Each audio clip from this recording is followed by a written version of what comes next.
What's up, stationaries? Welcome to a very special episode of Crossroads, because you're checking us out on a Saturday morning this week. It's a new month, so there's a new selection of PlayStation games and PlayStation Plus, PlayStation Plus and PlayStation Now, right? Yeah, that's it, right? Yeah. Insomniac Games is starting to get restless, and Sony gets into bed with Discord. Get ready, because Crossroads is live right now. Welcome to Crossroads, the PlayStation podcast for Boss Rush Games. I am LeRon Dawkins, and back this week are fellow Crossroads stationaries, Nellie Lott, better known as the Typo Queen. What's up, girl? Cheers. Our PlayStation doctor, of course, is always in the house. Austin Campbell, what's up, man?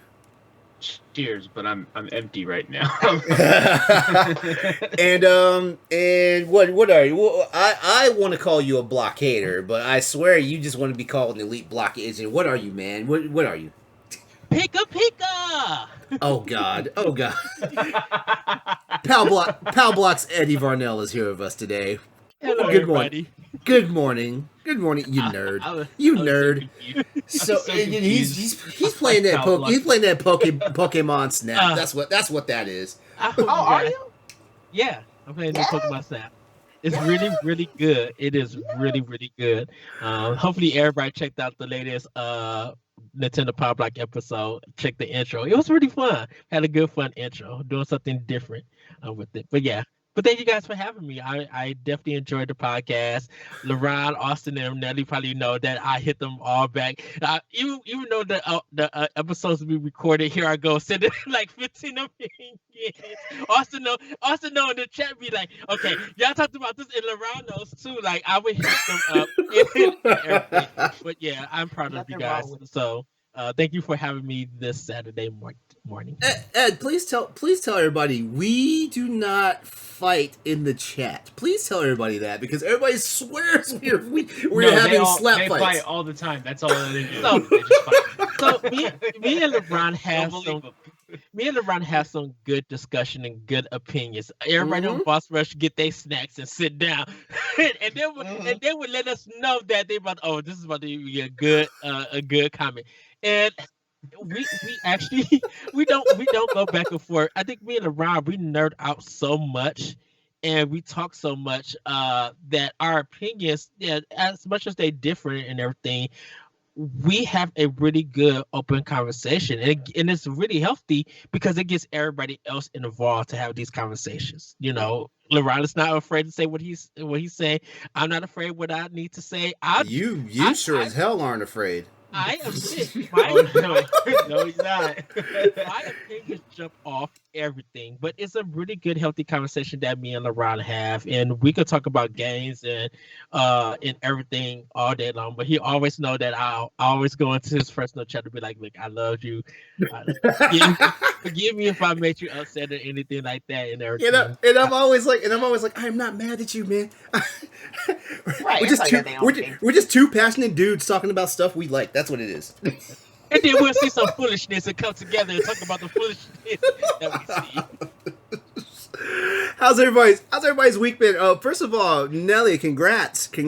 You dominated another semester. How is it? Okay, those 5 classes, I'm not gonna lie, I'm never doing that again. I actually messed up my GPA because my grades went down, but it's okay. You know what? Hold on. You know what? I feel like this. Even if your GPA is getting messed up, as long as you're still getting the education out of it, it does not freaking matter. You know, they're not cashiering you out of the program. You know, so it doesn't matter in my opinion. Yeah, you know, that's the way I feel about that. And I'm not too worried about it because I could pick it back up this term. I graduated in August with my first degree, which is just general studies. But I'm still excited because next year, again, I get to graduate with my AS in graphic design, so I can just start working in the field. Yes. Yeah, So, Austin, what's been good this week, man? I know you've been cracking down that Returnal. I've been working on that Returnal. I may break my rule of not buying games off more than one game already because Returnal's pissing me off. Is it pissing you off? Hold on. Let's so much. Hold on. Let's save that. Let's save that for what are we playing section. Yeah, but it's been a good week. I've been busy with work, really busy with work, and I've been playing Returnal as much as I can.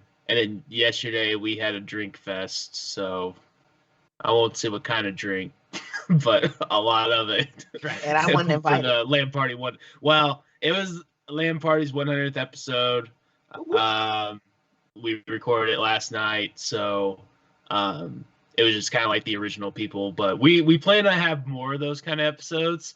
Because we know that we should have at least one sober person to press the record button. Because last time, so I'm not really hungover, but I am a little like heavy-headed right now, So, but yeah, it was a good time, and Mother's Day. So, going to my mom's house tonight. Went to Katie's mom's last night. So it's been a good week. All right, Ed. How about you? How's the week been treating you? It's been really good.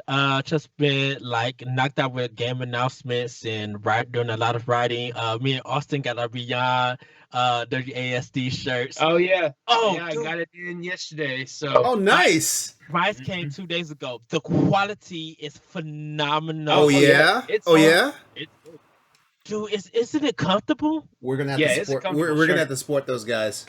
Yeah, I hit Nick back because he got me also this Pro controller of the is that the one that back triggers? Yes. How is that? It's really nice. I was just like, why am I now just need this in my life? Like it feels so good. I've heard people getting it to up their Monster Hunter Rise game. I've heard people getting it for that one particular reason. So what's special about the back triggers? It's just additional buttons that you can macro in. Oh, gotcha.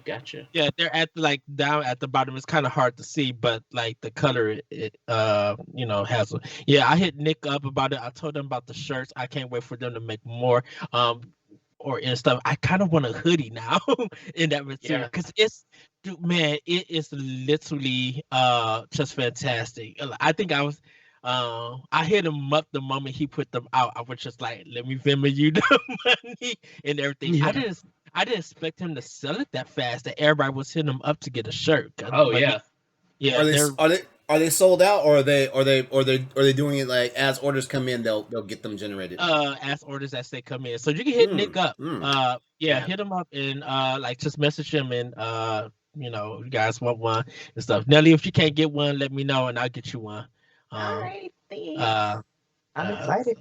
Yeah, they are literally good. Other than that, podcasting, like I said, with Power Block and getting ready for this good on Mother's Day that people are about to act up. Lastly, yelling at white folks. Screaming at them because they don't have a battery in their ear, and so yelling across. It seems kind of rude, but I have turned into like a Mad TV character, just yelling at them with all the disrespect that I could have, all the comedy. Like you literally could put a laugh track to how much I'm yelling at them, and it's therapeutic, even though it may seem rude. But I get paid for it, so I'm having a good week. I was about to say, don't get fired. Yeah. Other measures came up to me, be like, "Oh, they don't got their earpiece in." Okay, we understand why you. I guarantee you, like they were like running, like burning up the sales floor, like, "Oh God, he's cursing somebody out." I mean, sometimes it turns into all my cigarettes and one cigarette to smoke soap operas when it comes to all of this stuff. But most of the time, it's like I can yell at them because they can't hear. So when you're yelling at your price is $19.59, they'd be like, "Oh, okay, I understand." I was gonna say, if it's anything we white people are good at, is getting people to yell at us for no good reason.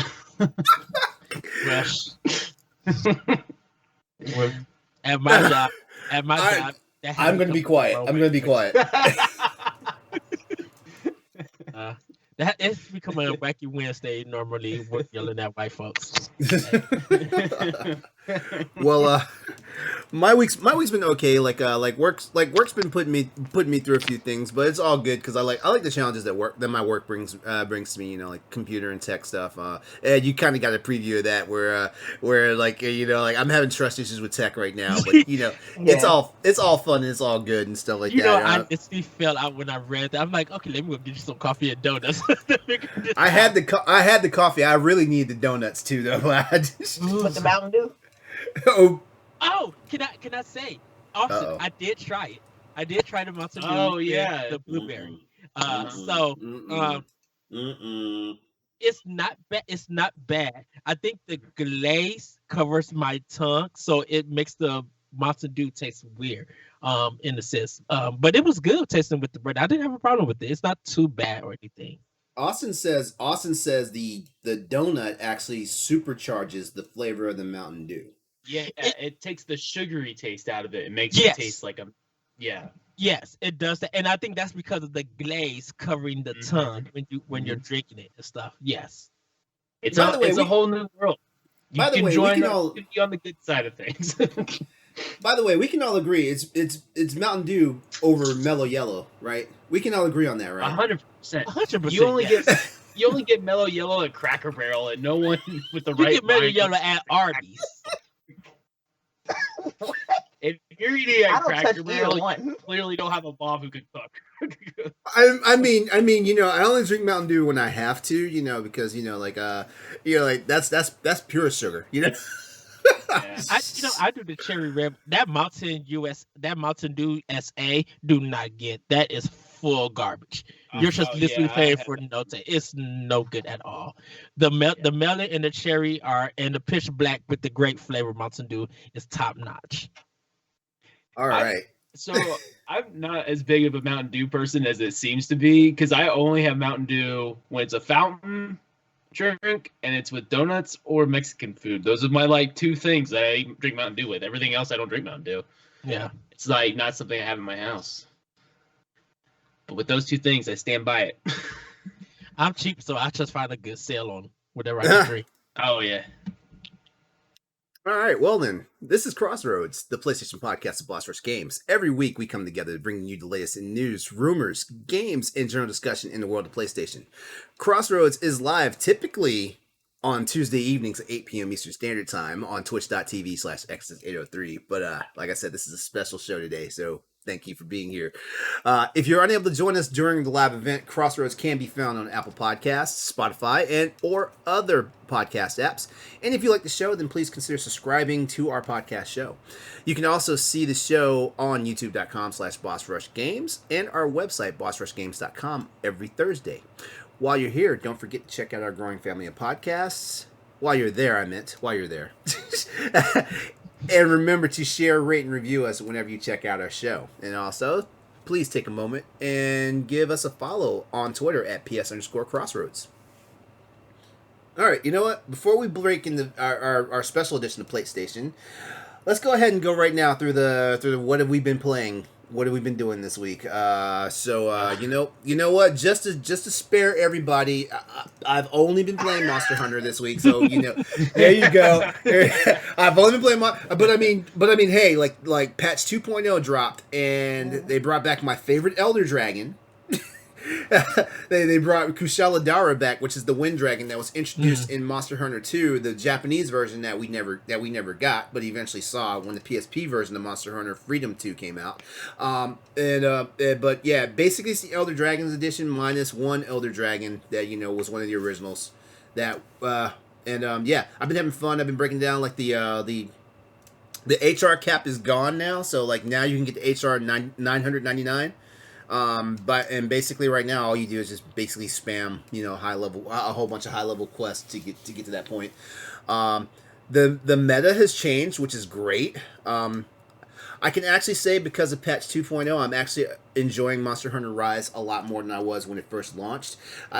My issues with Rise when it first came out was, number one, okay, I know someone's going to crucify me for saying this, but I feel like every Monster Hunter game since it's come out on the Switch has gotten progressively Actually, no. Let me take that back. Every Monster Hunter game since the 3DS games have gotten progressively easier, which this is not a complaint or anything like that. It's more of an observation because I was playing this game back in 2004 when it first came out on PS2, and when everybody was giving it like 2s and 3s for reviews. the game was hard. It had a steep learning curve, but you know, like I guess it's one of those things that separate the men from the boys, if that's a good term to say. Mm-hmm. Because you basically had to get in there. You had to learn the behavior of the monsters. You had to learn the behavior. You had to learn the world and stuff like that. And now we look at games like Monster Hunter World, for example, that you know, like was the last game before Rise came out and stuff like that. The experience is the same, but it's also different, which I love because all those quality of life changes are amazing. And you know, like just seeing the stuff that they implemented from Rise base to post 2.0 patch Rise now is like nice, because now it's like, okay, I will forgive you for making it, you know, a game for filthy casuals now, because it's starting to feel like my Monster Hunter again. Stuff like that. So, you know, it's just one of those things, you know. I'm enjoying it. I do like the additions and the stuff they put in. Like the weapon trees have gotten bigger. Like you can actually go to a new rung on the weapon tree now, so it's stuff like that. Updates to armor and stuff have been done. It does not look like they've done any patches or any buffs or nerfs to weapons, but with new talisman and items and stuff now, it actually can change like your overall game. So like the meta from 1.0 to 2.0 is crazy. So I'm enjoying it, and I finally crossed 100 hours of gameplay. I could say that this Monster Hunter Rise is comedy. It's pure comedy. Comedic stuff, because there's been fights where I'm like, oh, I'm about to die, and then just something random would happen, another monster would come hit it, and I'll dip off. I'll be black and be like, run, and then go heal myself. And it's just like Gaming Jesus, you heard my cry. Thank you for helping. Back in the day, like in every Monster Hunter game before Monster Hunter World came out, every Monster Hunter game, like there was a chance that the second monster would show up, and they will basically just be going nuts on you. But when World came out, like now, like you have this thing called Turf Wars, you know, stuff like that. So depending on what monsters may show up, like a turf war may get started, the two monsters start beefing with each other, and then, you know, like it's extra damage on those monsters and stuff, and it gives you a chance to get the hell out the way, heal yourself, buff yourself, do whatever you need to do, because like once the turf war is over, whichever monster dominated is going to stay in that area of the map, and the other one's going to dip out and stuff like that. Now that's cool.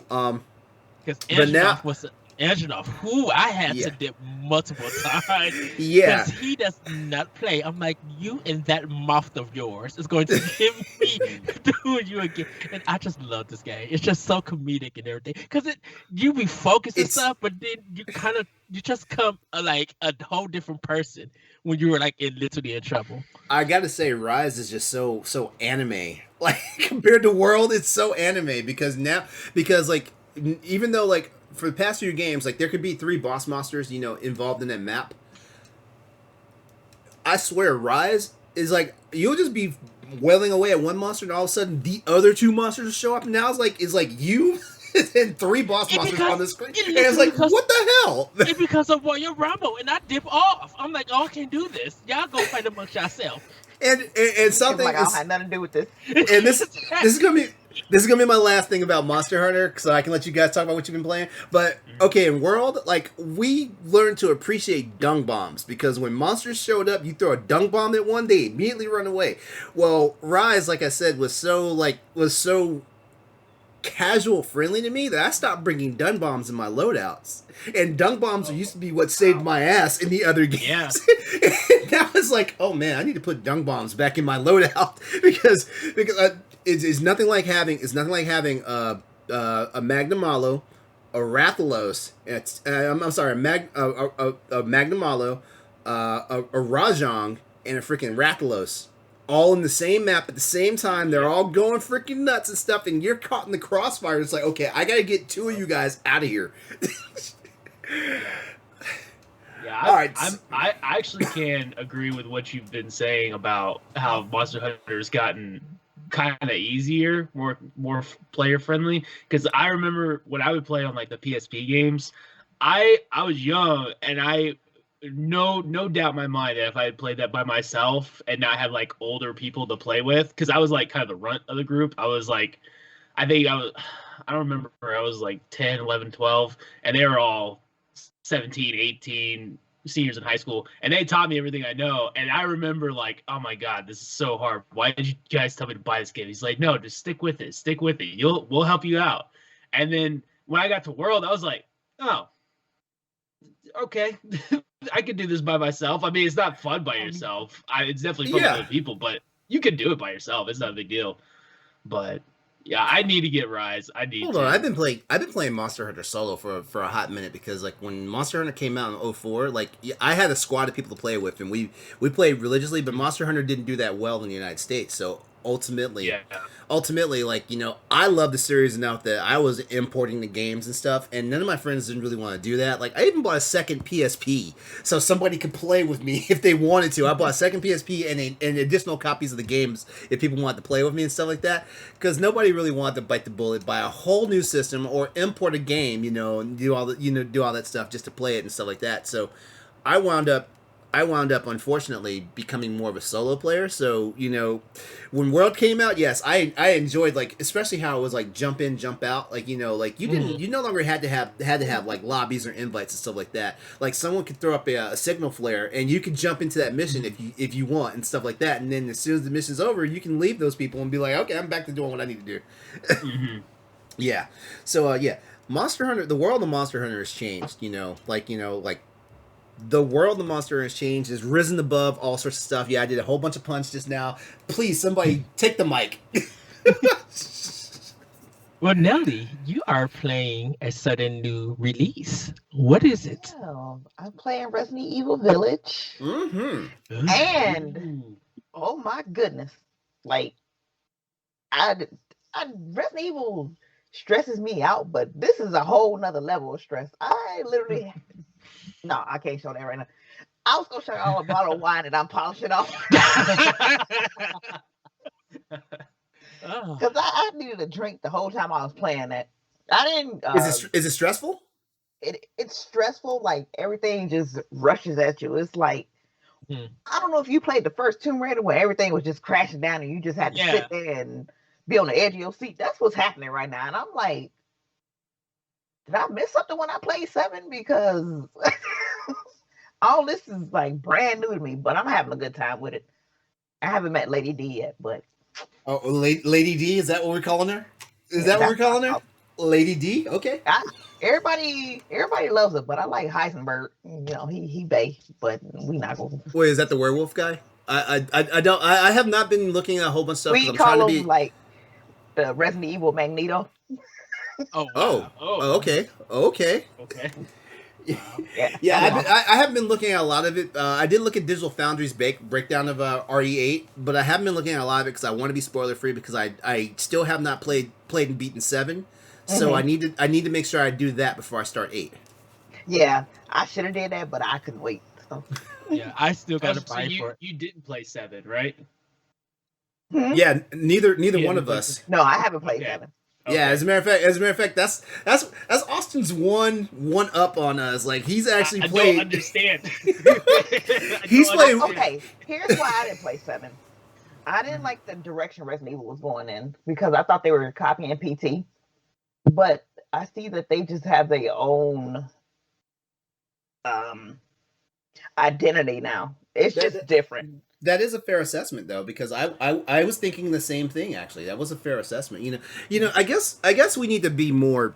We need to be more open minded about this stuff sometimes, because like nobody really pioneers one idea or one specific genre. Like with all the people that are out there in the world and stuff, like it.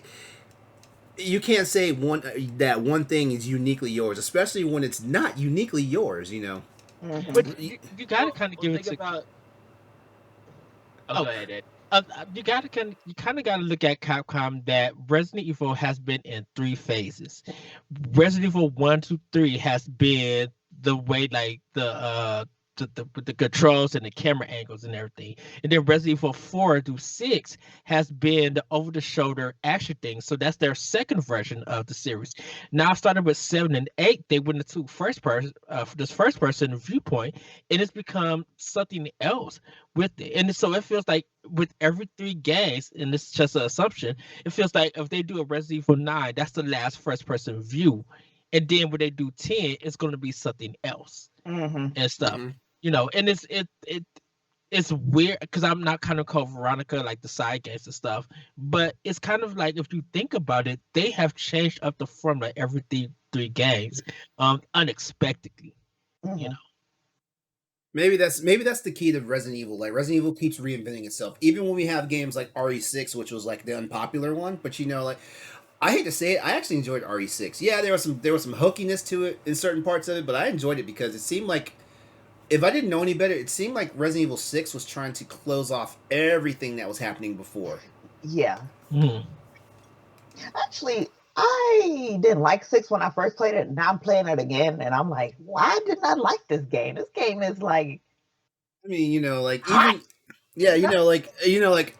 And I will say this, like, out of all the campaigns and stuff, I really enjoyed Jake and Sherry's campaign the most. They the only ones I didn't play. Oh, yeah? I traded it in after I did Chris and Pierce. Because I was like, why y'all kill Pierce? But... Nellie,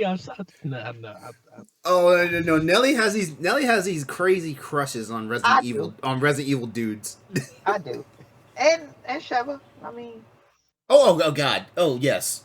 Okay. I had to throw that out there. All right. Anything else, Nellie? I started playing The Lost Legacy again. Uncharted The Lost Legacy. Oh, I love that game. I feel like that's the best Uncharted game out of the whole series. See, whenever I think of Lost Legacy, I always got to go back and play that one chapter in Uncharted 4. So you see Nadine? Where Nadine just whoops Nate's ass in that library. Oh, yeah. I was like, playing as Chloe. I was like, I'm glad we're partners. I got somebody to stare at. I'm like, is it bad that I get a little flustered at that scene? Is it bad? No. Nadine is badass, right? And they picked a wonderful voice actress for her too. Yeah. Oh, I love Laura Bailey. Yes. I go defense about Laura Bailey. Yeah. All right. Ed, we already know one thing you've been playing this week. Before Ed go ahead, Nelly.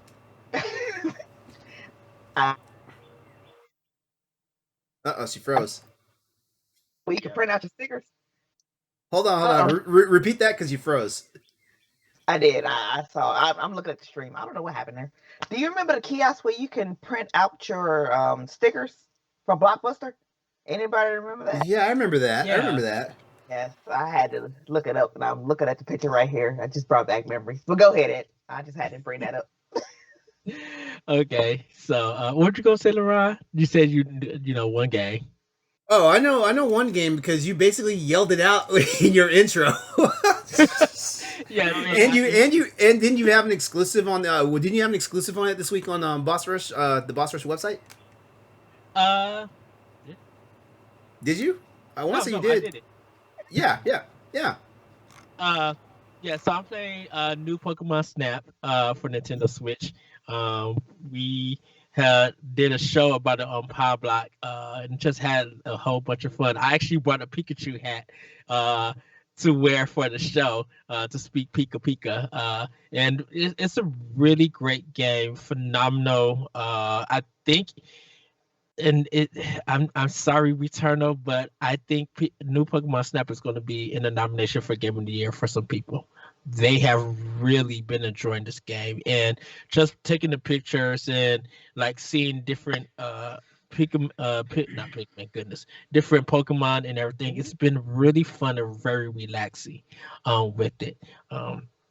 Even though I don't have Returnal, I did post on Power Block to be like, hey, celebrate the PlayStation owners who are getting Returnal, because like that's a hot first party game, and we get in Pokemon, so it's a great day for gamers and everything. But yeah, new Pokemon Snap, I'm definitely enjoying. Still playing Monster Hunter Rise, playing Sundred, started up Resident Evil 6 on Xbox One. And I can't wait to get into this nonsense of a game because it is literally over the top B schmuck laughter that I'm going to enjoy. I'm not knocking it or anything, but I cannot wait to get into this game. And then Near Replicate, I'm starting on that I've been playing on PlayStation, and then I'm about to get into The Last Guardian for a feature that I'm going to be writing soon. That I cannot wait for people to read, because I once again I think that's just like maybe the best PlayStation 4 game I've ever played, with Horizon and Lost Legacy, Uncharted being like 2 and 3 and stuff. And God of War is great too. Cool. All right, Austin, go ahead and round this out. Well, I've been playing Returnal a lot. I saved you for last just because of this. I have a lot of thoughts. All in all, I've probably put maybe 15 hours into it. I'd say they have a timer on there, so I can look it up for real. But I think I'm in the double digits, at least for hours now, and I really like it as far as the gameplay goes. The story's interesting. Celine herself isn't really interesting, but the story around her is interesting. I think the character could, I don't know, the character doesn't seem to be a whole lot of character development, but I'm not that deep into it either. So I did get to the second biome. I got very close to finishing the second biome, and this is where my complaints come in, is because it crashed as soon as I got to the second biome's boss. So I was like, can I ask you, because it's been crashing a lot recently, and they put out a new patch. I'm like, what is going on with this game? So I didn't, when I was at work, Jesse from Marcel X actually messaged me and said that there was a story out about one of the new patches actually made it worse. And so don't you love when that happens? Yeah, and I think they took it down by the time I actually got home and started playing again. Yeah, so I didn't have to deal with that. But they just released a new patch this morning, so I'll look at that. But mainly anytime you get the patches, the when it crashes it's weird. It's like when you hop in and out of menus, or you're doing a cutscene going into a menu. It's usually around that time. I've never had a crash from too many enemies, fighting too many enemies. When I'm in combat, I've never had a crash. It's always the weird menu. It's when you go in the menus or when you go into a cutscene. So it's an interface issue going with the game. Yeah, I've never had a problem during combat, and that's what's so frustrating is this. So each run, my run where I got into the second biome's boss took me probably an hour and a half, and for that just to go all the waste without me dying. I didn't learn anything. I didn't get to see the boss fight. I was about to enter inside. I was getting ready to fight, and hop in the menu, hop back out, crash. And so I'm like, it's just more devastating. And it's devastating when you die, period. Because what Returnal does that's different than... So, when you do Rogue Legacy and Dead Cells, you can get certain... currency to help build up your player. You can build up your health, you can build up your first weapon that you get and stuff. So Returnal, you lose actually everything. Everything. Oh wow. What you unlock on each run is you collect these things called artifacts, and those artifacts, you get better and better ones as you keep investing into the game, but you're not guaranteed to get those artifacts in the map. So like you can unlock them and you'll get better combats, you'll get better weapons, but that's not a guarantee that you'll get that weapon.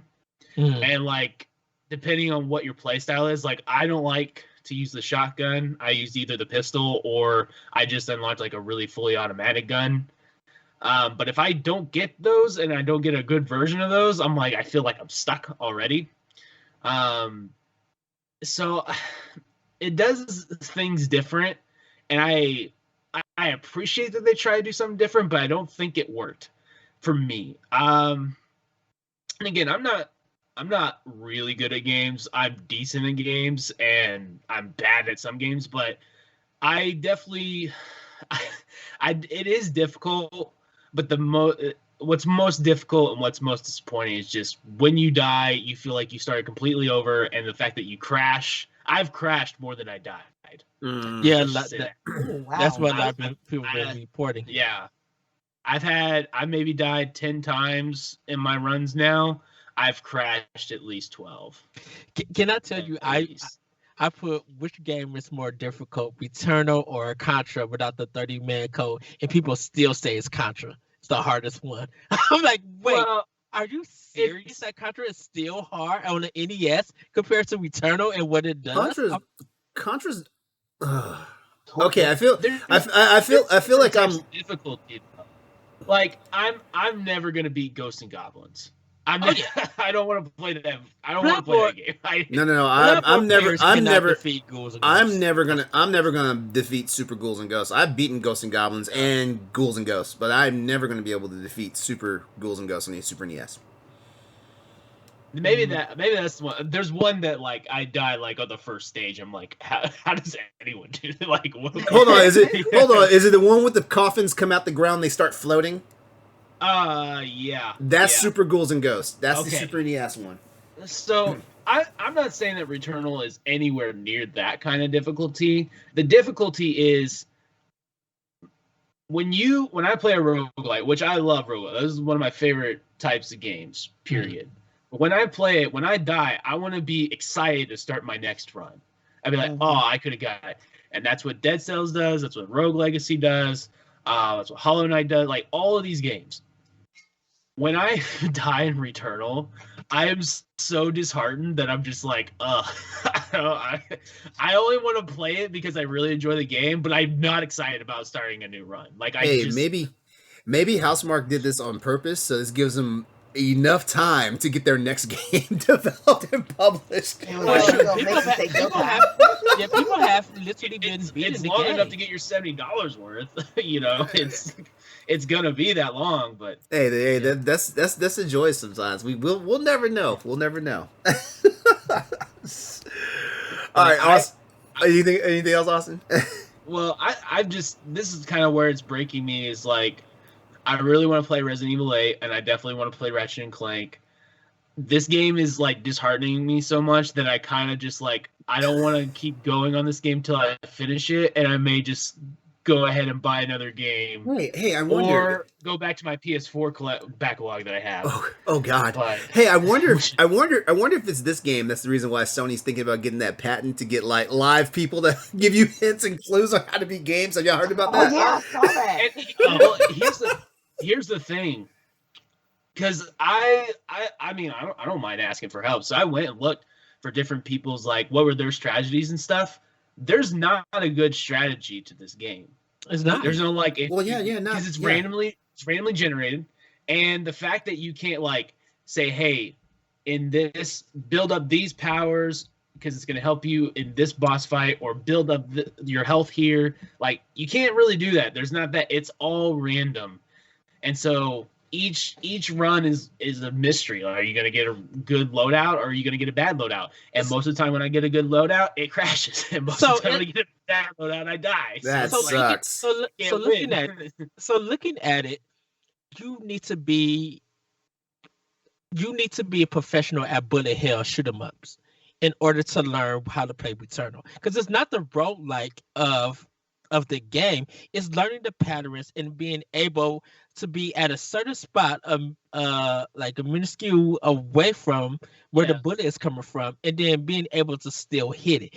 And in order to learn anything like that, you need to play bullet hell shooters. If you have not played a bullet hell shooters, the roguelike system doesn't even matter. You're going to get killed if you are not paying attention to where bullets are at and dodging them at the right time to really hit them back. Of course, Returnal is a more patient game and stuff, but you need to play a bullet hell shooter in order to learn how to play Returnal.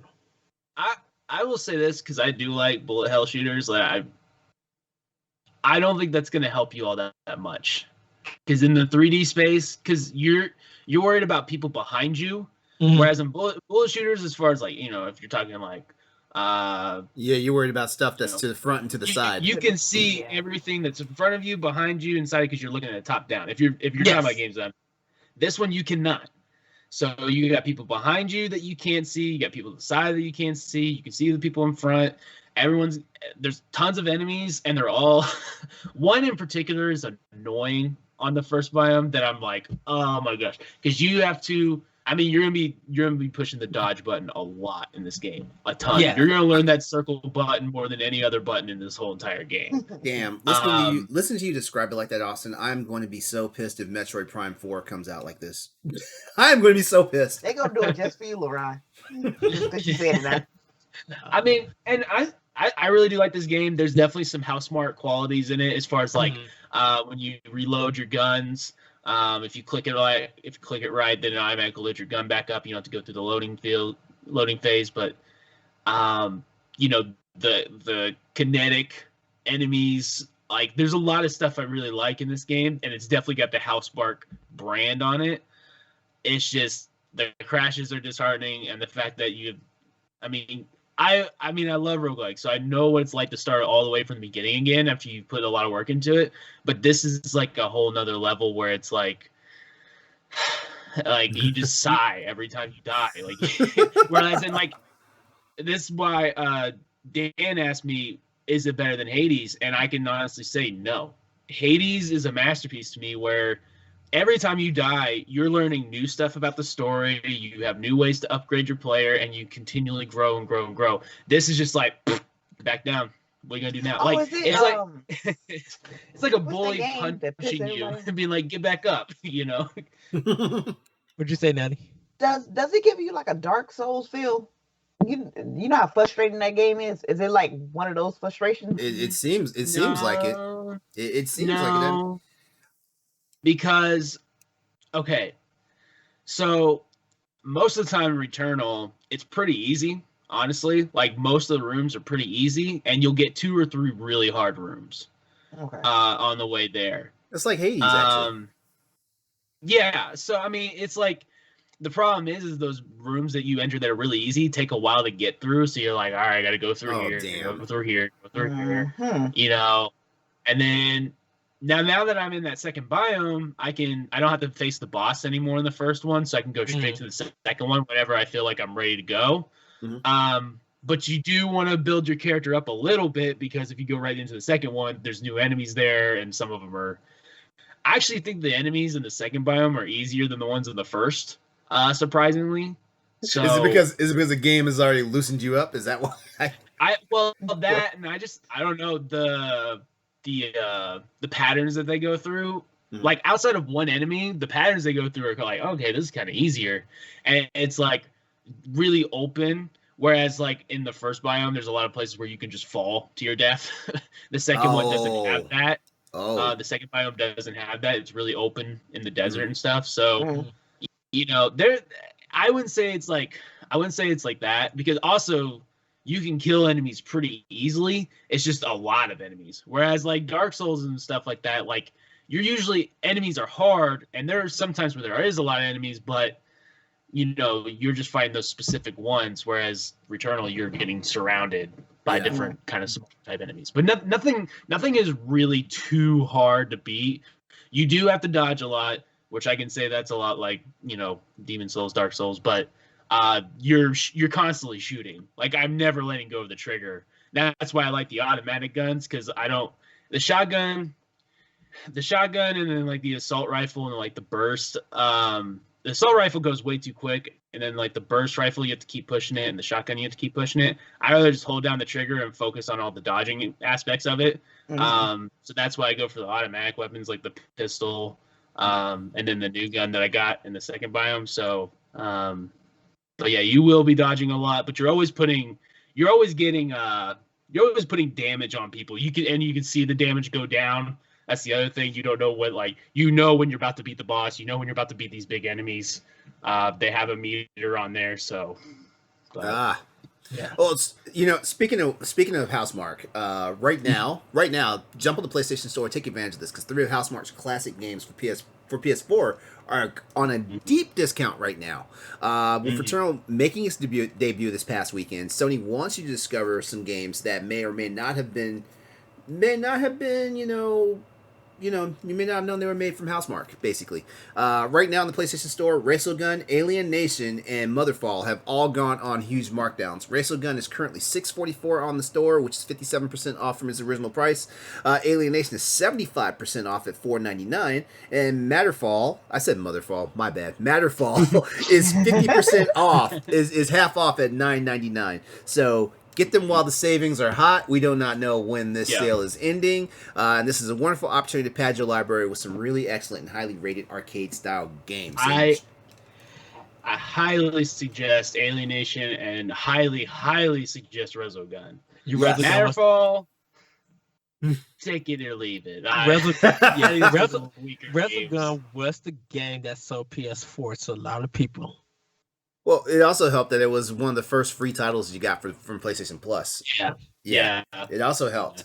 So honestly, I feel like Sony just had they've had faith in Housemarque. So hopefully Returnal's issues will get worked out because here's the thing about it because I was out with my roommate and a couple of friends and they've all been asking me about games and all that stuff and a lot of my friends have discovered that if a game has like a history where it needs patches and stuff like that, I never beat the game. I never come back to it. And it's a problem that I have because my whole thing is I want to play the game and get the enjoyment in. And I understand where a lot of the community is also in agreement with me and in alignment with me on that because we want to just have the experience and have the fun and stuff like that. Hell, a lot of us will play the game, even with some of these glaring issues or concerns. But the problem is that if our experience is being interrupted by the fact that the game has to go through a patching cycle and stuff like that, we got so many games coming out. Like Resident Evil 8 just dropped. Mass Effect's coming this month. We got all sorts of games happening and stuff like that. And we can't be bogged down with the fact that we want to beat our game. But the game is being delayed because of patches and stuff like that, So it's one of those things, So hopefully, I'm pretty confident that with Sony's backing of Housemarque and stuff that they're going to get all these issues and stuff worked out and stuff like that. And Returnal is going to be, I was about to say Racegun. Returnal is going to be another hit for Housemarque. Let's just hope it's sooner than later because Austin is being eaten alive right now.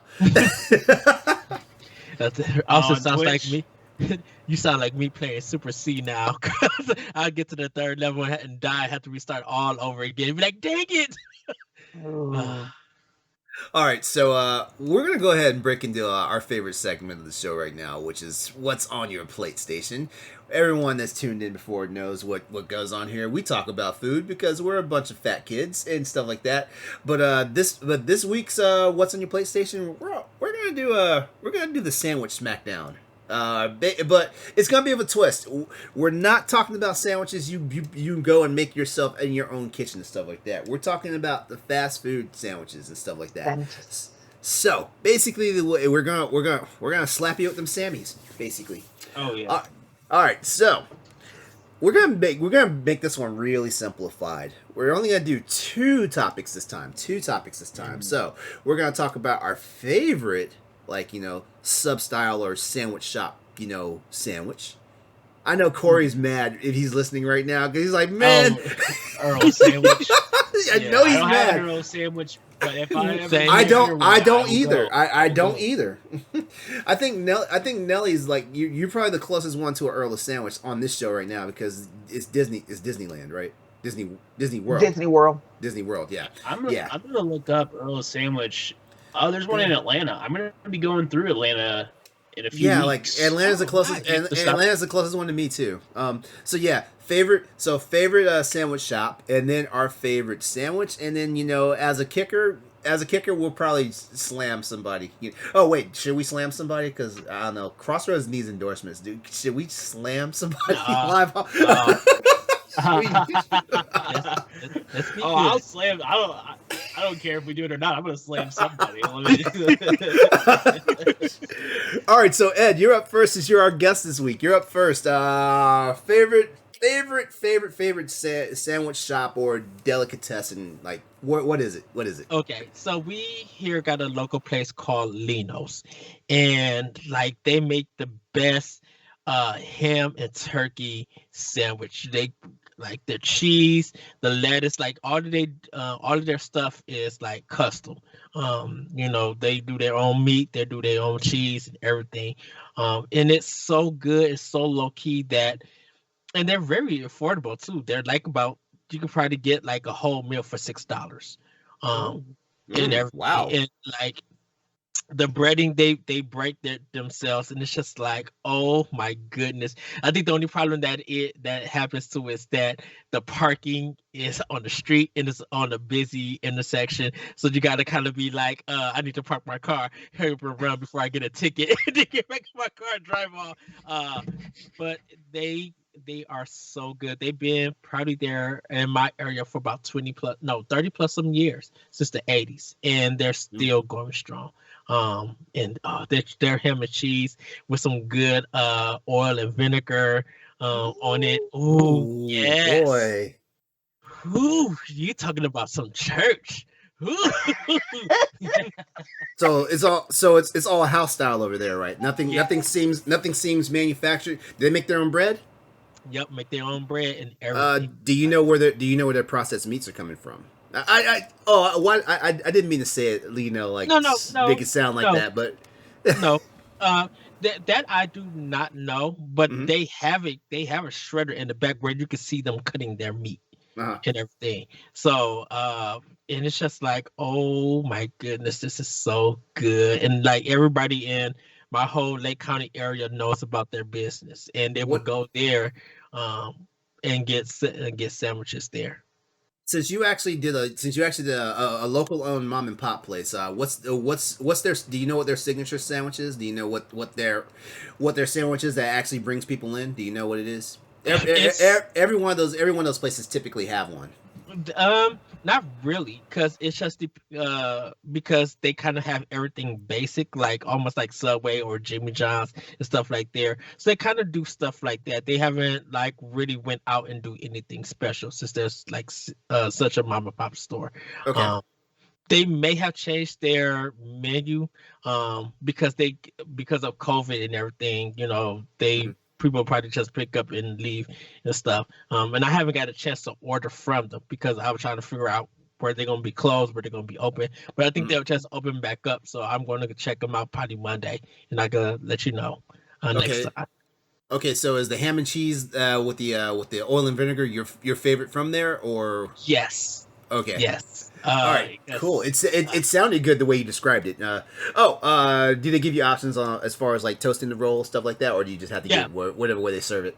Yeah, they give. No, there's some places like hell, the kitchen staff would be like, no, you're not getting it toasted because this is the way it's intended to be eaten. you know how some places they have their pride. Is like, no, you don't alter our sandwich. Yeah, you can have it toasted and stuff. But everybody just get it literally. Put it all together, wrap it up. Here's my money. I'm out the door because I'm not trying to get a ticket from the cops. And you say this is a full combo for like $6? Mm-hmm, yeah. Dang. Hot damn. I need a place like that. That's a good spot. Right. I know. Yeah. Shoot. They want a franchise? I mean. Well, then it's gonna be $12 for that. Yeah. Right. Well, no. Well, but then again, they'll start getting the big head. Yeah, I came all the way from Newport News, Virginia, to have one of your sandwiches. And they're gonna be, oh, yeah, we need to stop charging $6 for the whole combo. All right, Nellie, your turn. You know what? I really don't have a favorite sandwich spot. What do you find? although Where do you find yourself in more often than not, though? If I was still in Chicago or anywhere else, I'd be at Potbelly. At where? Potbelly. Potbelly. It's a Talk sandwich about spot. it. Talk about it. I'm gonna look it up. Yeah, I'm You not looked it looking at up? it too. Yeah, Potbelly's? Potbelly's, yeah. Oh, okay. Yeah. I'm So mad. I basically, typed. it's I'm mad. Hold on. I'm mad. I typed in POTB and it came Potbelly sandwich shop. I didn't even finish typing. Yep, that's what it is. There's not one down here. The closest one is in Tampa's airport, which I'm very upset about. Oh, because really?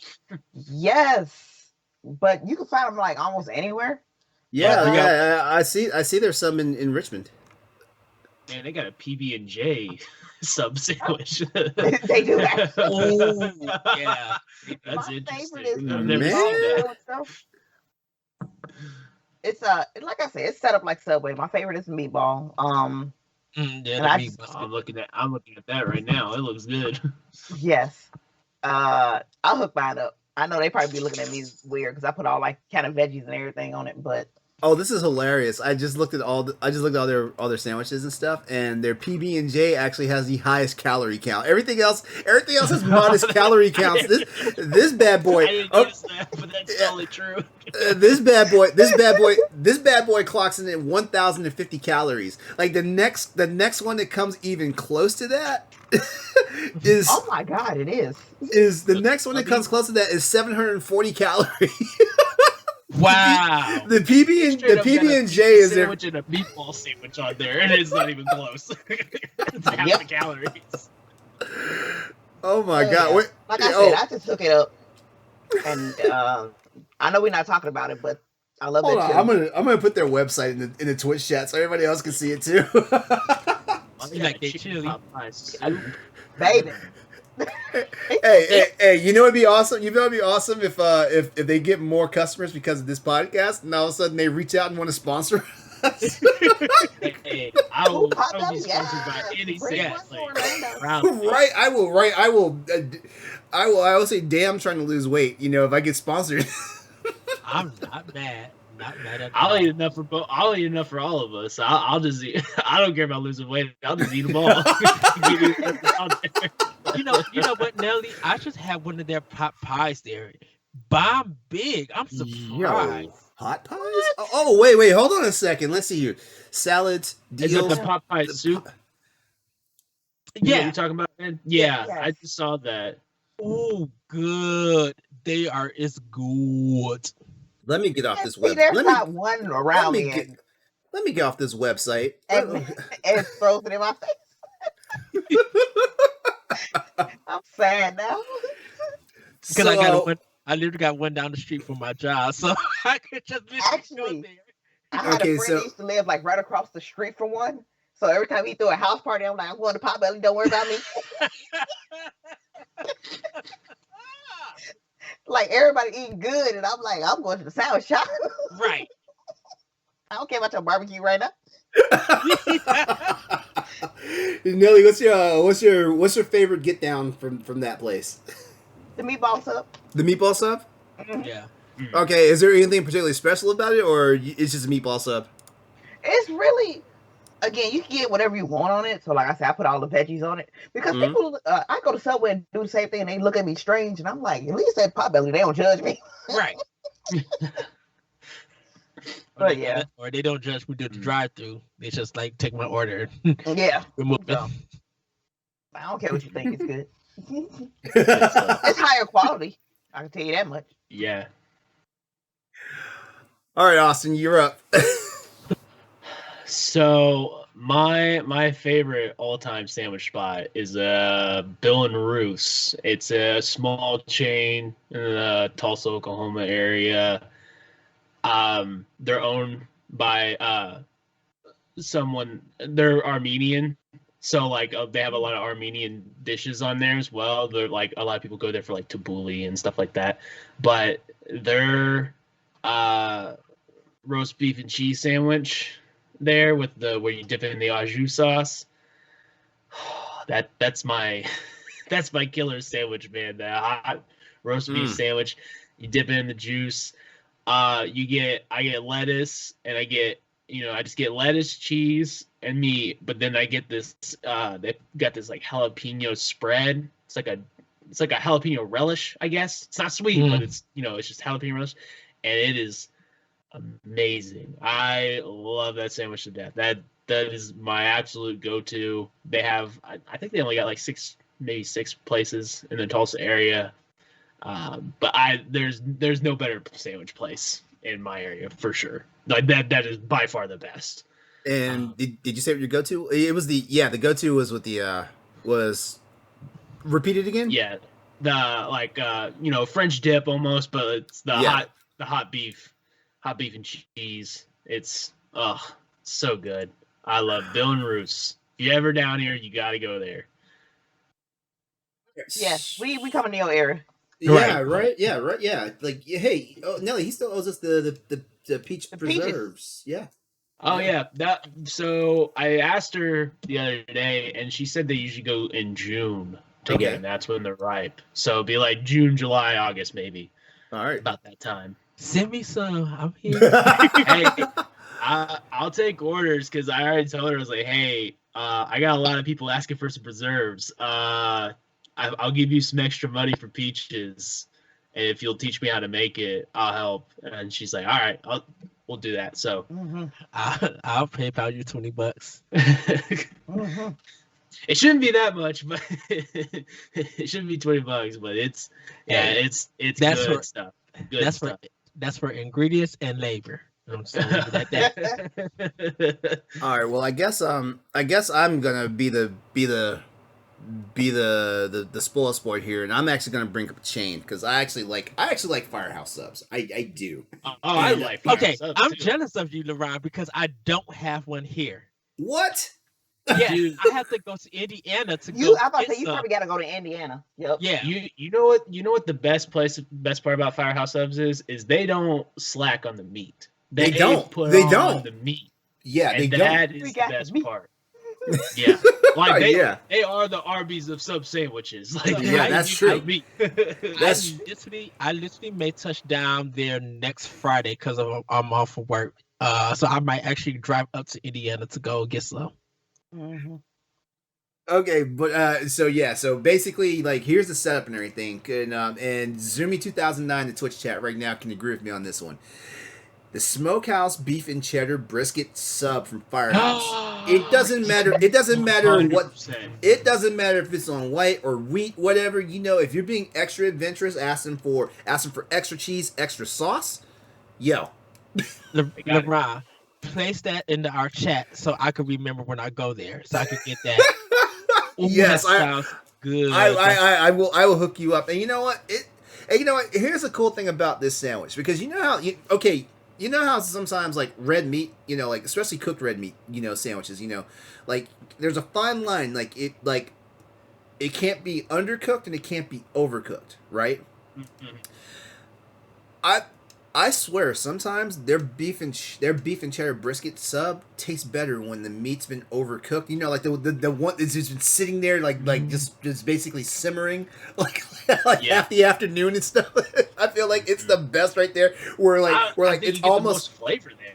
Yeah, is that it almost winds up like being like that really like shredded beef, Mm-hmm. more than just like the layers of the slices. Oh my god.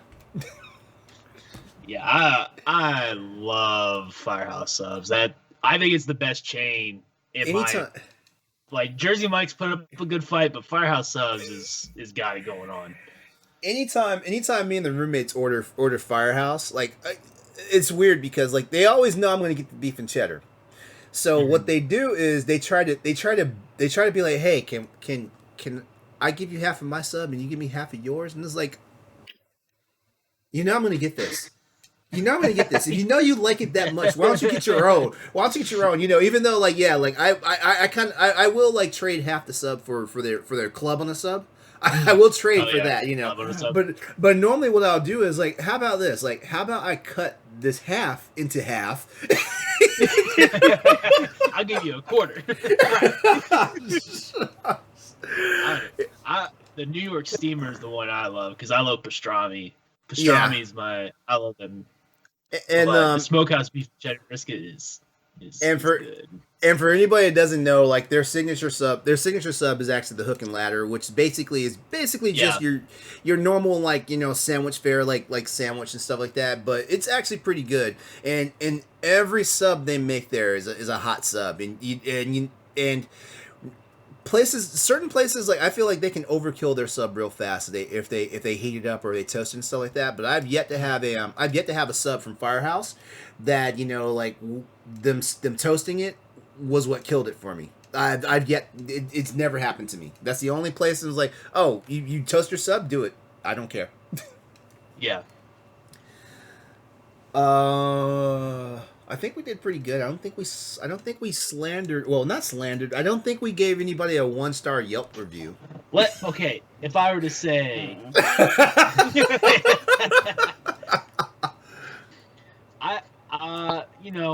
rest in peace, Quiznos. I thought Quiznos was actually good. Ooh, yes. But there's only one now. There used to be way more, and now we only have one, and it's in a place I don't like to go because the traffic is terrible. It's like in the worst traffic area. Quiznos get a negative from me. That could kick rocks. Snap. Is it worse than Subway? Worse than Subway. It's wow. It's literally the Steak and Shake of foods because it don't have no flavor and it's just not. Wait, hold on. Wait, Quiznos.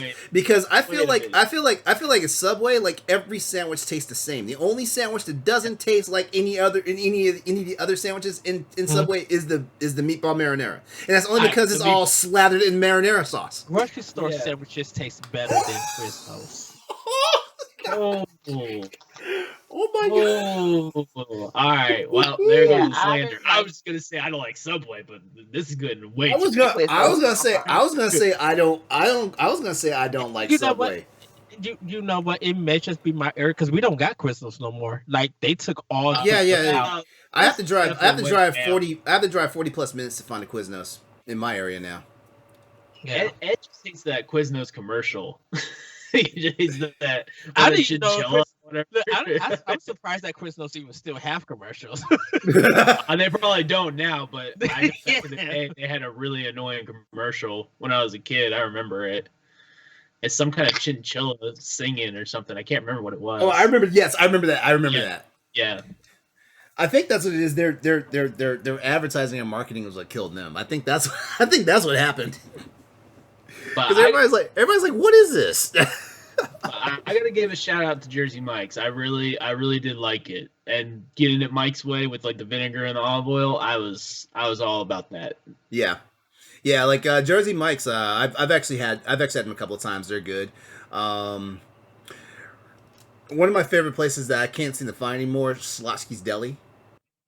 Oh, we just got one. I haven't been there yet. Oh, you must have gotten the one that we lost then, because like we had one for a while out here. Like it used to be a big chain out here. Like I remember you probably couldn't go like 6 or 7 blocks without seeing one, and now it got to the point, and then it got to the point where like there was only one, and they were right next to a 7-Eleven. Did yours have like Austin's Eatery on it? Did yours say that? No. Yeah, like ours, it's like Schlotsky's Deli and Austin's Eatery. So I thought maybe it was from an Austin, Texas thing. I didn't know if they like partnered up or something. No, not that I'm aware of. Maybe that's the thing now. Maybe that's what's kind of saved them, because I feel like it's another franchise that kind of just went down. But I fell in love with Schlotsky's because they used to have a jalapeno cheese bun. And it didn't matter. It didn't matter what sandwich you ordered. If you had that jalapeno cheese bun on it, it was an experience. Yeah. Oh man, now I just want to get another sandwich. I'm not gonna lie. Me too. Right? I think when the podcast is over, before I jump on Monster Hunter, I'm going to somebody's sub shop. As a matter of fact, hold on. Yeah. I got the Firehouse Subs app on my thing. I'm just gonna go ahead and order it now. Tell them to be ready by 2:00. I'm already hit pot bellies. Wow. That's the other thing with Schlotsky's. They also have gluten-free options, which is why I plan on going there. But that's why I have to give a shout out to Jersey Mike's, because they had gluten-free subs, and it's good. Like the bread is actually good. So I was like, oh, I'm impressed. So, because I've tried many gluten-free breads and it's not great. Wait, now I gotta know: is Jimmy John's above Subway or below Subway? Jimmy John's is above Subway, but I feel like it's also in the same class as Subway. Yeah, I will go to a Jimmy John's before I go to a Subway, but at the same time, I feel like it's like basic bitch like sandwich. Yeah. When I went to Target, they always got us Jimmy John's. They would get those big long subs, and I eat like in pieces of it. I guarantee you, Jimmy's now listening to Crossroads like F those guys. They're never getting free sandwiches from us. Hey, Jimmy, I like you enough to where I'll down a sandwich. Yeah. Like I said, I will eat your sandwich before I eat Subway. So that's saying something. Yeah. Look, Jimmy's blessed us. Don't even Jimmy's bother. blessed us with those big like demo sandwiches, like that full plate. They'll come into my job and be like, "We're just giving out free sandwiches. Sit them down right there and leave, and half of the plate is gone." I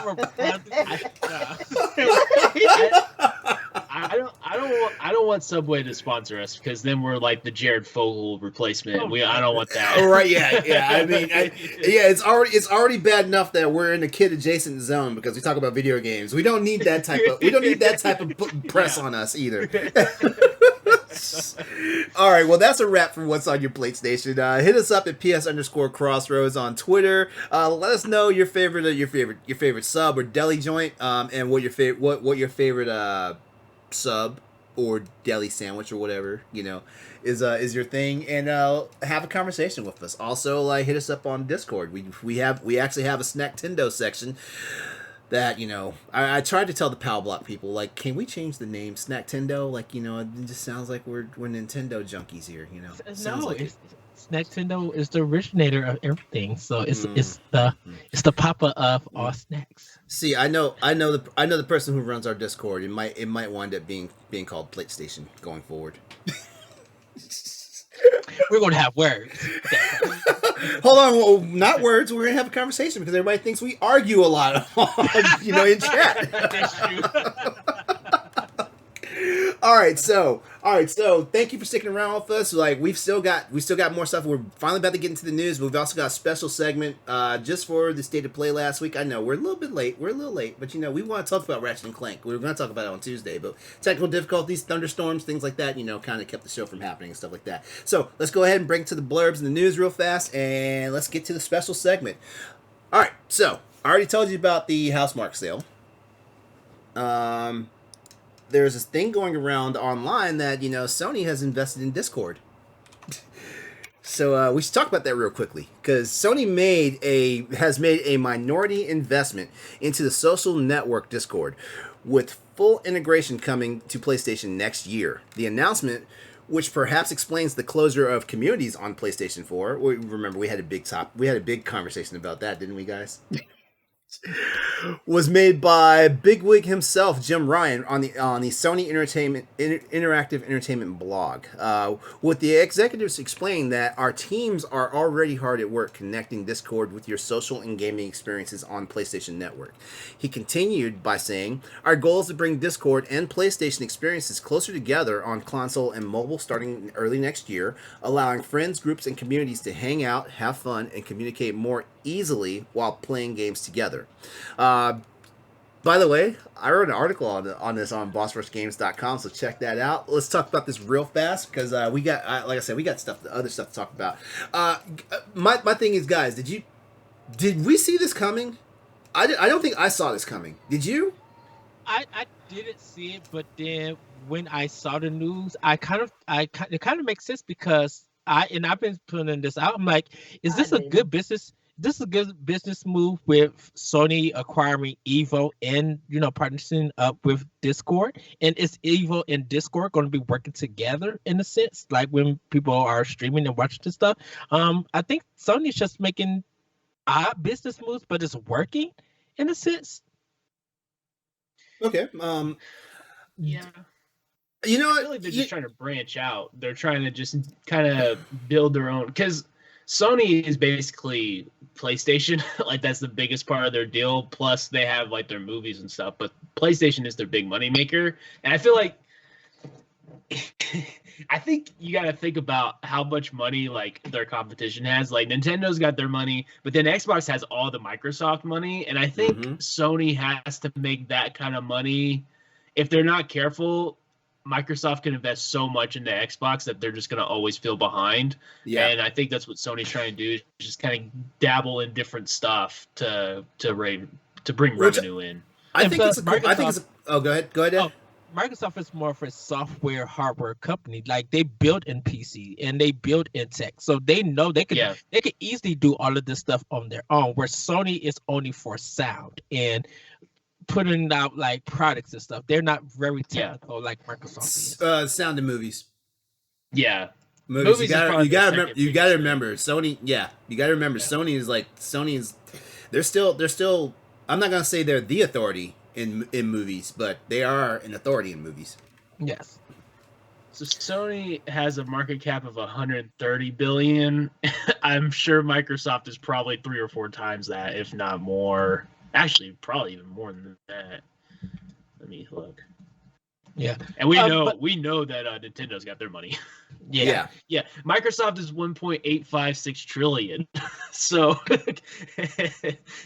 Sony has got chump change. You could Microsoft could buy Sony for double the price at this point. Pretty much, yeah. Yeah. All right.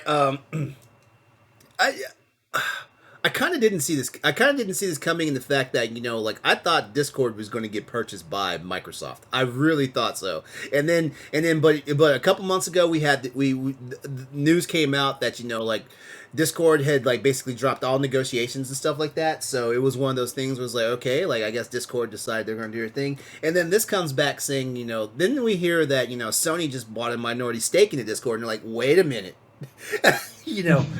We're like, wait a minute.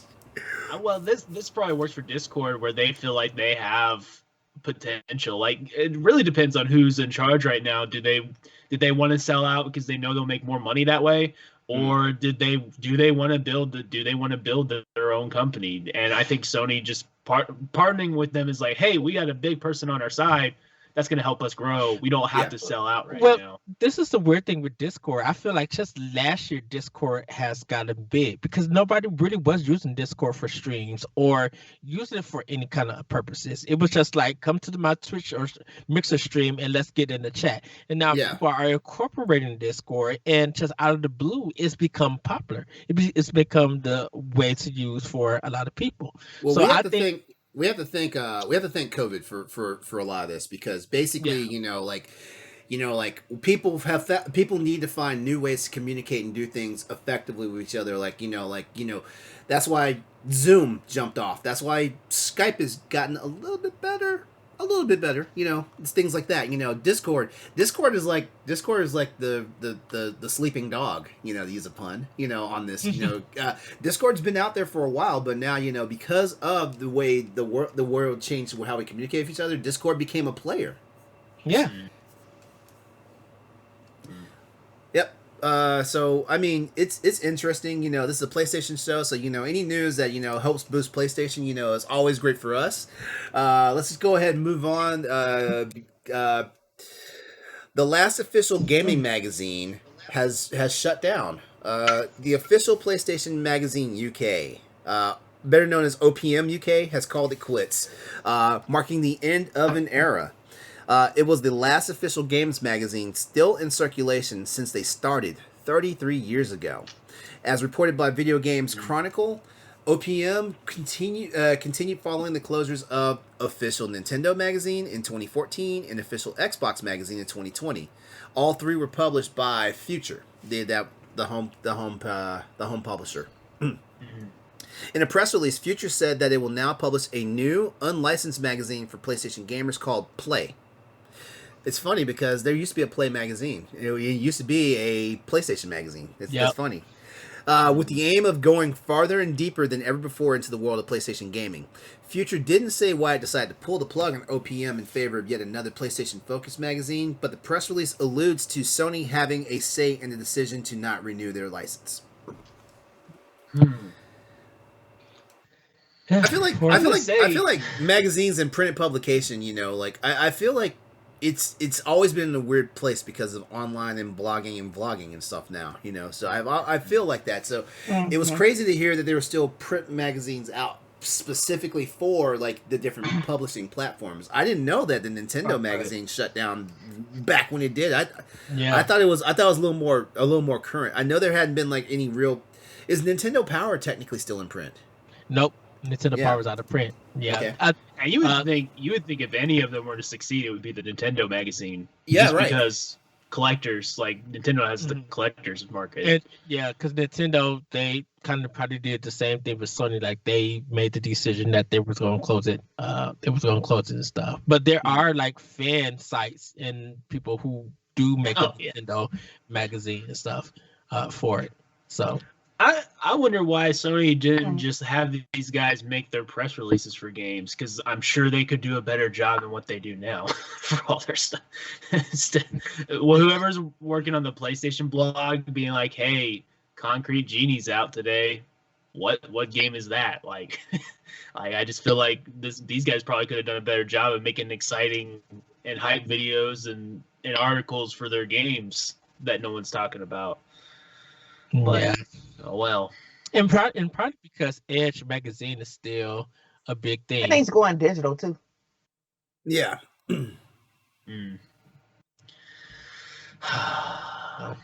Well, that's sad. We got Game Informer. Is that the only gaming magazine that I know of that's still out? That's the first one. That's the first one I can think of. Yeah. Oh yeah, Edge. Thank you. I think Edge. Yeah. And like I said, the Nintendo one is like kind of a subscriber thing. Like if you subscribe to, I gotta find out what their name is. You'll get a magazine from them like every month and stuff. I think they're like $10 or something. All right. Well, I always feel like situations like this we need to be more aware of it, because like technically like. This means that people, are unemployed technically, unless they're doing a lateral move to the new magazine. But we don't know. As a matter of fact, the press release didn't give a lot of information about that. So it is what it is. Hopefully it's not a bleak bad story. Hopefully. Can we get a demo disc before they go? I miss those days. I really miss those days. All right, so technically those were blurbs. So now we're at our actual news topics, and we're gonna go through these pretty fast too, because like I said, we have a special segment coming up. So the May 2021 PlayStation Plus and PlayStation Now games are live as of right now. So here we go. I'm just gonna go ahead and put all this out there, because we love you guys. The PlayStation Plus, PlayStation Plus members will be able to download this month include Wreckfest for PS5, as well as PS4 titles Battlefield 5 and Stranded Deep. Wreckfest. Now that was one of those ones. Didn't we, Nellie and Austin? Didn't we kind of like give that one a little bit of hell, because we're like, what is this game? I played this on PS Now, actually. It was on PS Now a few months ago, and I didn't really care for it. I've played a few more better racing games, but the rumor was that Godfall was coming out, which I was kind of hoping for, because I think Godfall needs some kind of revive. It needs to be woken up, so I don't know anyone playing that game. So but Wreckfest does have an audience, though. I mean, and also also Wreckfest is made by the creators of Flatout, and Flatout did very well back in the day. So like there's a good chance that like this game is gonna have something going on with it. Basically, race and upgrade patch together cars, improving their looks and toughening up their body and armor to survive the epic crashes and neck to neck fights over the finish line in competitive races. Then challenge your friends online in multiplayer up to 24 players. So hey, there's some for that. Everyone knows about Battlefield 5. Everyone knows about it. I don't have to explain much. It's I think I'm going to get it, because I didn't get it on Xbox. Like Wreckfest, I own on Xbox, but Battlefield 5 I'm looking forward to. with this for PSN. So I'm gonna get it for PlayStation. I remember the and also your screen. Oh, go ahead, Austin. I was gonna say I plan on playing the campaign now, but I did play the multiplayer, and just it's not very good. This is one of the worst Battlefields in my opinion. Which is crazy because EA went all in on Battlefield 5, and it was a good demo for the multiplayer before the game came out, but it just it's been rough on Battlefield multiplayer. I personally think 3 was their peak. 4 was okay, and then after that, it's been pretty rough. Yeah, they've been trying to get their legs with Battlefield. So hopefully, the last good Battlefield game I played besides Bad Company. Bad Company 2 is my favorite Battlefield. I love that game. I still need to play that game. Bad Company, the campaigns for those games is one of the best. A lot of people literally talk about that game in a good light. Yeah, because besides Bad Company, I think the last good one for me was Hardline, and Hardline has mixed reviews, but I loved it. Yeah, Hardline was interesting. I think people were just upset because the multiplayer wasn't great. And I think that's what most people come to for Battlefield, but the campaign was decent. I liked it. It was like NCIS, well, not NCIS, but like it's like the Rookie or something. It's like an episode. Is it bad that I beat that game within like 3 days? I beat that game. No, it's not. That's not bad at all. That's not bad at all. It's short. It was really short. So. It's funny because they'll win. When you say IS, I thought about LA Noire for no reason. Oh yeah, dude! If LA Noire had Gibbs from NCIS as like the main character, I would play that game. I didn't play it, but I probably would have liked it a lot more. I'd be more interested in it. I'm kind of weird about period piece games, stuff like that. Like games that pick from a different segment of history. I've always been weird about stuff like that. So L.A. Noire didn't really give me the experience. Plus L.A. Noire, I know Ed probably have words as soon as I say this. L.A. Noire seemed like it was like a Grand Theft Auto knockoff. I don't have no problem with it. L.A. Noire, it was just people was just the same company though. Yeah. They was just like it tried to be Phoenix Wright, but it's just like they had some problems with it. I have no problem with LA Noire. I don't think it's a decent game. Yeah, and the third PlayStation Plus game that's free right now is Stranded Deep, which I remember seeing when they was going for the initial launch. I remember seeing it looked very interesting, but at the same time, I have a hard time with games coming from that first person perspective, where it's a survival game, and that's exactly what Stranded Deep is. Test your survival. Isn't that the one where you play as the shark? No. You're thinking Maneater. No, yeah, I think there are sharks in that game. Yeah, there are sharks in that game. Yeah, because it's an open world adventure, and you're stranded out in the middle of the Pacific Ocean. I've never heard of this game. I'm gonna look it up. I'm gonna look it up because basically, if this is a game where it's just survive as long as you can, I'm not gonna play it. But if there's a definite ending to this game, I'll probably give it a shot. Yeah, that's the other thing too. I don't like games where it seems like survival is the ultimate end game, and the game just never ends. It just kind of like it ends when you stop playing it. I've never been a fan of those. Yeah. Oh yeah, like I said, I've never heard of this game, so. And so there's your 3 PlayStation Plus titles. Wreckfest, of course, is the PS5 exclusive, but as we always encourage any of you guys out there to do, jump on the PlayStation Store, just add to your library, and then just whenever you are blessed with PlayStation 5, which is the hottest selling next gen console, by the way. Yes, congrats to Sony. Yeah, it's the PlayStation 5 is dominating, even though people swear up and down they can't find one. So I don't know what's going on. Maybe there's witchcraft involved here or something.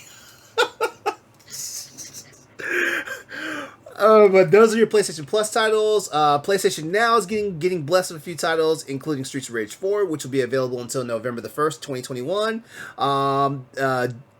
Jump Force is also available on there and is available until August 2nd. And then And then we've got Neo, which apparently Neo doesn't have it doesn't say when the end date is for Neo.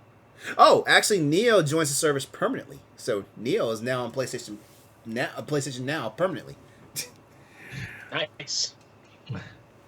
All right, let's see here.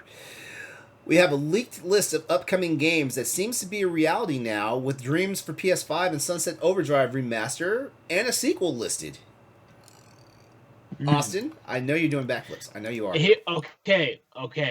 I'm a little hesitant because this was good news. Now, I'm not saying that whatever this guy says is truth. But Colin Moriarty did say that, and he has good relationships with Sean Murray over at Insomniac.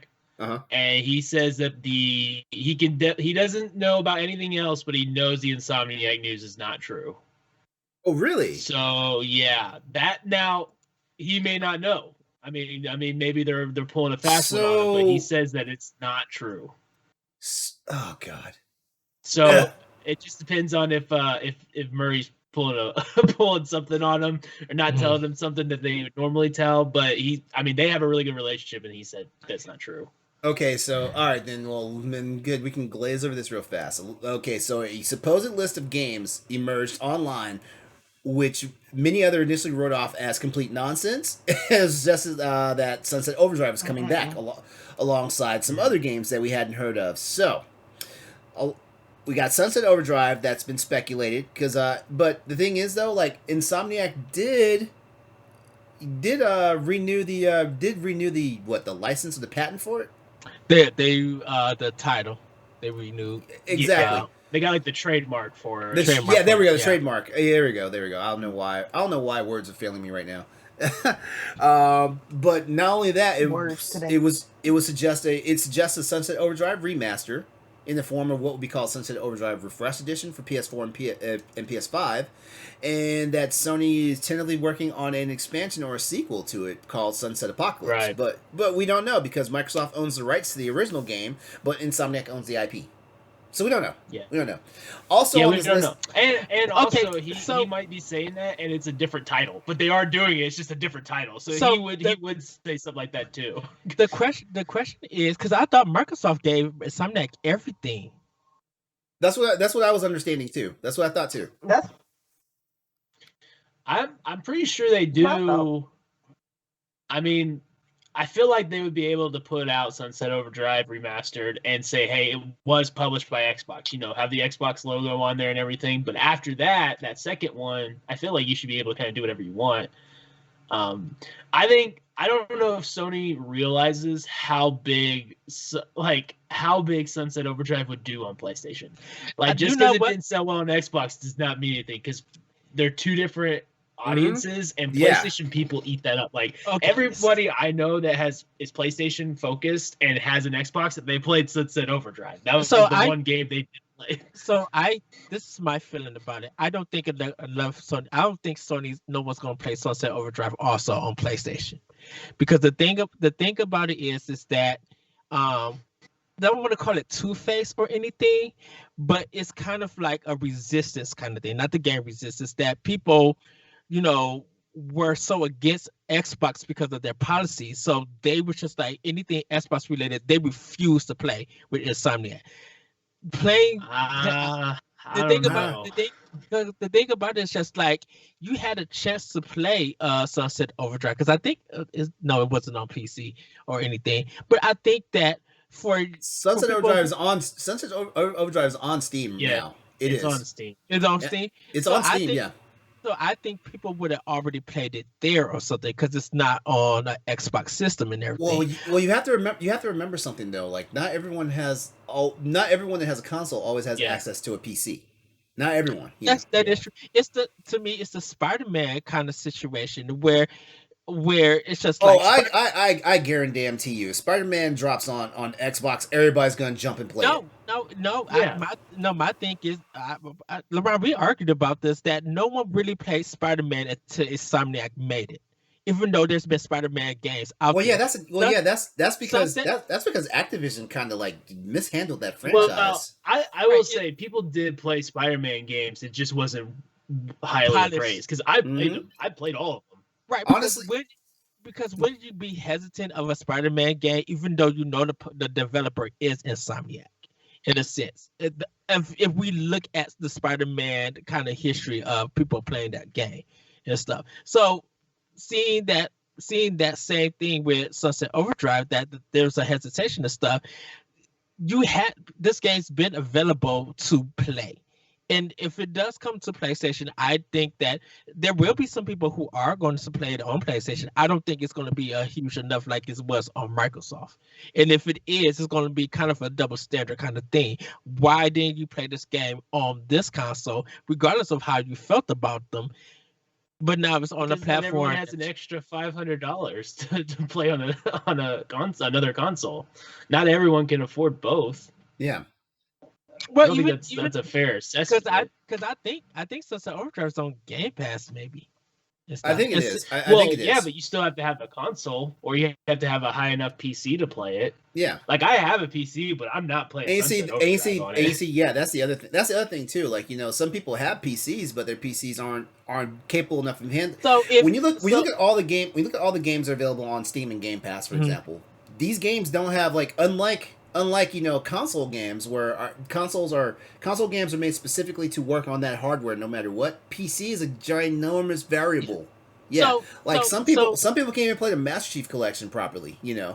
So you paying the same amount for PlayStation 5 that you would have did for Xbox One when this game came out. It's kind of hard. It's kind of hard making that argument because they're kind of like we're at the same price, even though PlayStation 5 has better technology in a sense. And so that's why I feel like it may be seen as a double standard that you're going to play this game on this system when at the time when it came out, you still had that same kind of price point to be playing it on this system. But you still have to buy both consoles. Yeah, exactly. You have to pick one. Yeah, that's what I'm saying. For people who resisted Microsoft back in the day, they're excited to play this game now on here. Well, yeah, they're excited. They're excited to play the game because they want the experience. They finally get a chance to have the experience. Yeah, I mean that's how my logic is. It's one of those things that you had a chance to play this game, but I mean I'll be excited for people who want to give this game a try. I just don't think it's gonna be high. I was very blessed to be able to afford both consoles, but that's not a majority of people thing. And so if I right now, I'm not gonna buy an X Series X, not because I don't want one. It's just because I don't want to spend that much money when I just buy the PlayStation 5. And it's not like, oh man, I'll never play Avowed on Xbox unless it comes to PlayStation. No, I just don't have an Xbox. I don't have the Series X. Right. I don't know that's fair. I'm willing to bet that if it ever was a remaster was to drop on PlayStation, it would sell more than it did sell on Xbox. I would be willing to put that. Here's my thing about it, because I understand the take that's happening on it. Okay, so yeah, when Sunset Overdrive was announced as an Xbox exclusive and stuff like that, yeah, people were like, "Wait, what's going on?" Insomniac always releases games on Sony's platforms and things like that. So I get it. There wasn't this mass exodus of people that just ran and bought an Xbox just to play Sunset Overdrive, stuff like that. I get that, but I don't think it was more of a like a pride or a comeuppance or some things, because it's just like right now, we're in a different time with the pandemic and stuff like that. But yes. I remember me personally, everybody was doing their damnedest to get me to play Mass Effect, and Mass Effect wasn't exclusive on Xbox. And I was like, I don't know if I have at the time I had a Wii and a PlayStation 3. I was like, why am I gonna buy another console just to play one game? And that's kind of the situation I feel like in most cases. Just like how Xbox players, they were not really willing to spend the money to play God of War or Spider-Man. Sometimes it's kind of is what it is. They're like, am I really gonna spend this much money? Just to play one, maybe two games and stuff like that. It was what I wrestled with when I bought the Wii. Am I buying this system just so I can play Monster Hunter? And now when you think about it, in a sense that people who do have a Series X or got an Xbox One who who talks so much big about Game Pass.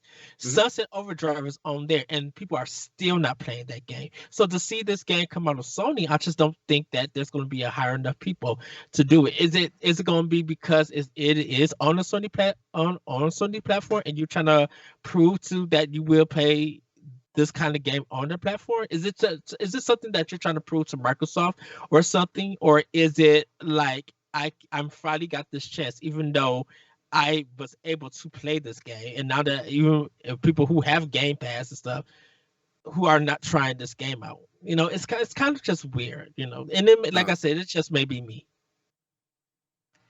Yeah, I mean, I understand, but I feel like, PS4 did sell more than Xbox One, so I feel like you're adding a whole big audience that doesn't have Games Pass. Like, if you don't have a high enough PC and you don't have an Xbox, you're not on Games Pass. That's true. And if you if you said that everyone that owns an Xbox has a PS4, there's still a big number of people that do not have access to Game Pass that would still get it. Mm-hmm. And also, and here's the thing about it too. Like, okay, you don't have Xbox, you don't have PC.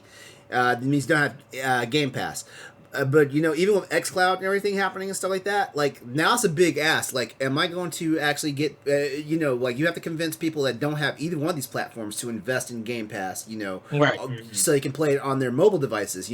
It's still a big ask. So I feel like there's still like there's a weird thing going on with the gaming community, and it all comes down to like the trust factor, and there's trust factor in it. There's loyalty in it, and when I say loyalty, one console versus the other. Because, like I said, like, was I going to jump on Xbox for Mass Effect? Just like I know how there are some people like, am I going to jump on PlayStation for God of War? Stuff like that. So there's a loyalty factor. Mm-hmm. There's also the money factor, and so it's kind of a weird thing. Like it's so many. What's that Venn diagram? There's so many variables that say that Sunset Overdrive's in the middle right now. Yeah. Right. Yeah. Yeah, I think it will sell well on Sony, especially if they put it out for like $40. Like, hey, a remastered Sunset Overdrive, $40. That would sell well.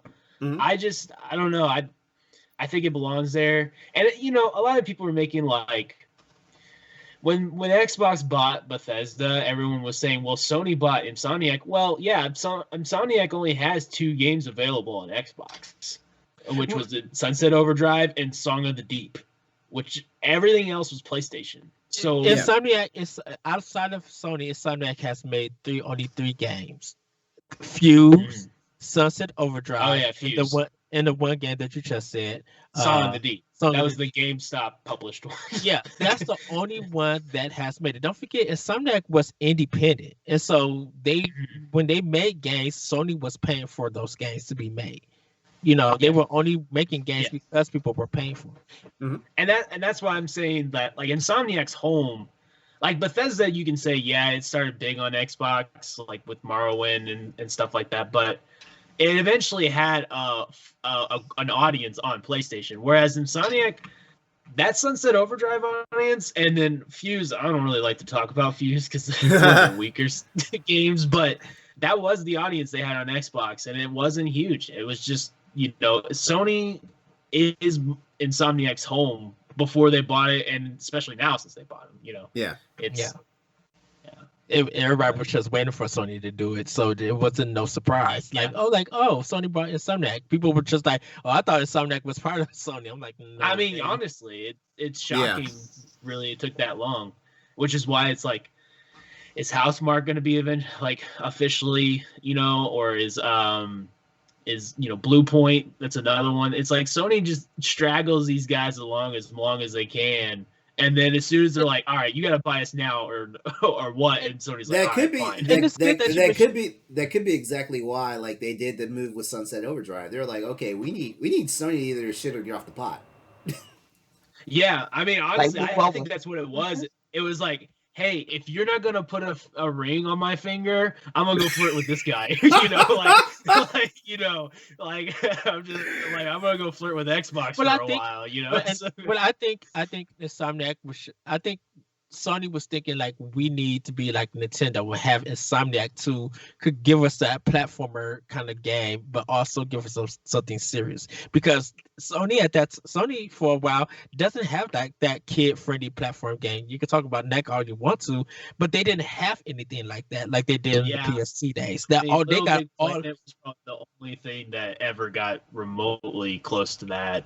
And Little Big Planet got its audience, but it's not big. Yeah.